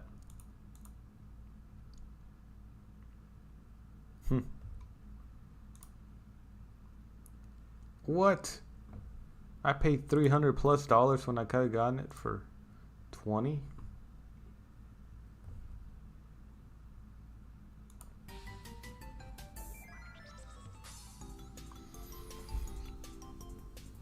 Well, I think this is where I'm gonna end this stream. I appreciate you guys watching, and yeah, you guys have a good night. I actually didn't even ask, what time is it for you? I don't want to say your name wrong on here. What is it? Terf Herder?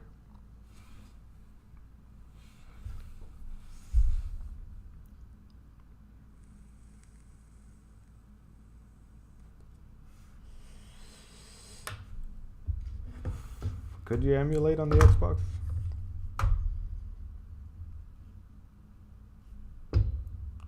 Anyway, guys, I think this is it. So you guys take care, and have a good night or morning, wherever you're from.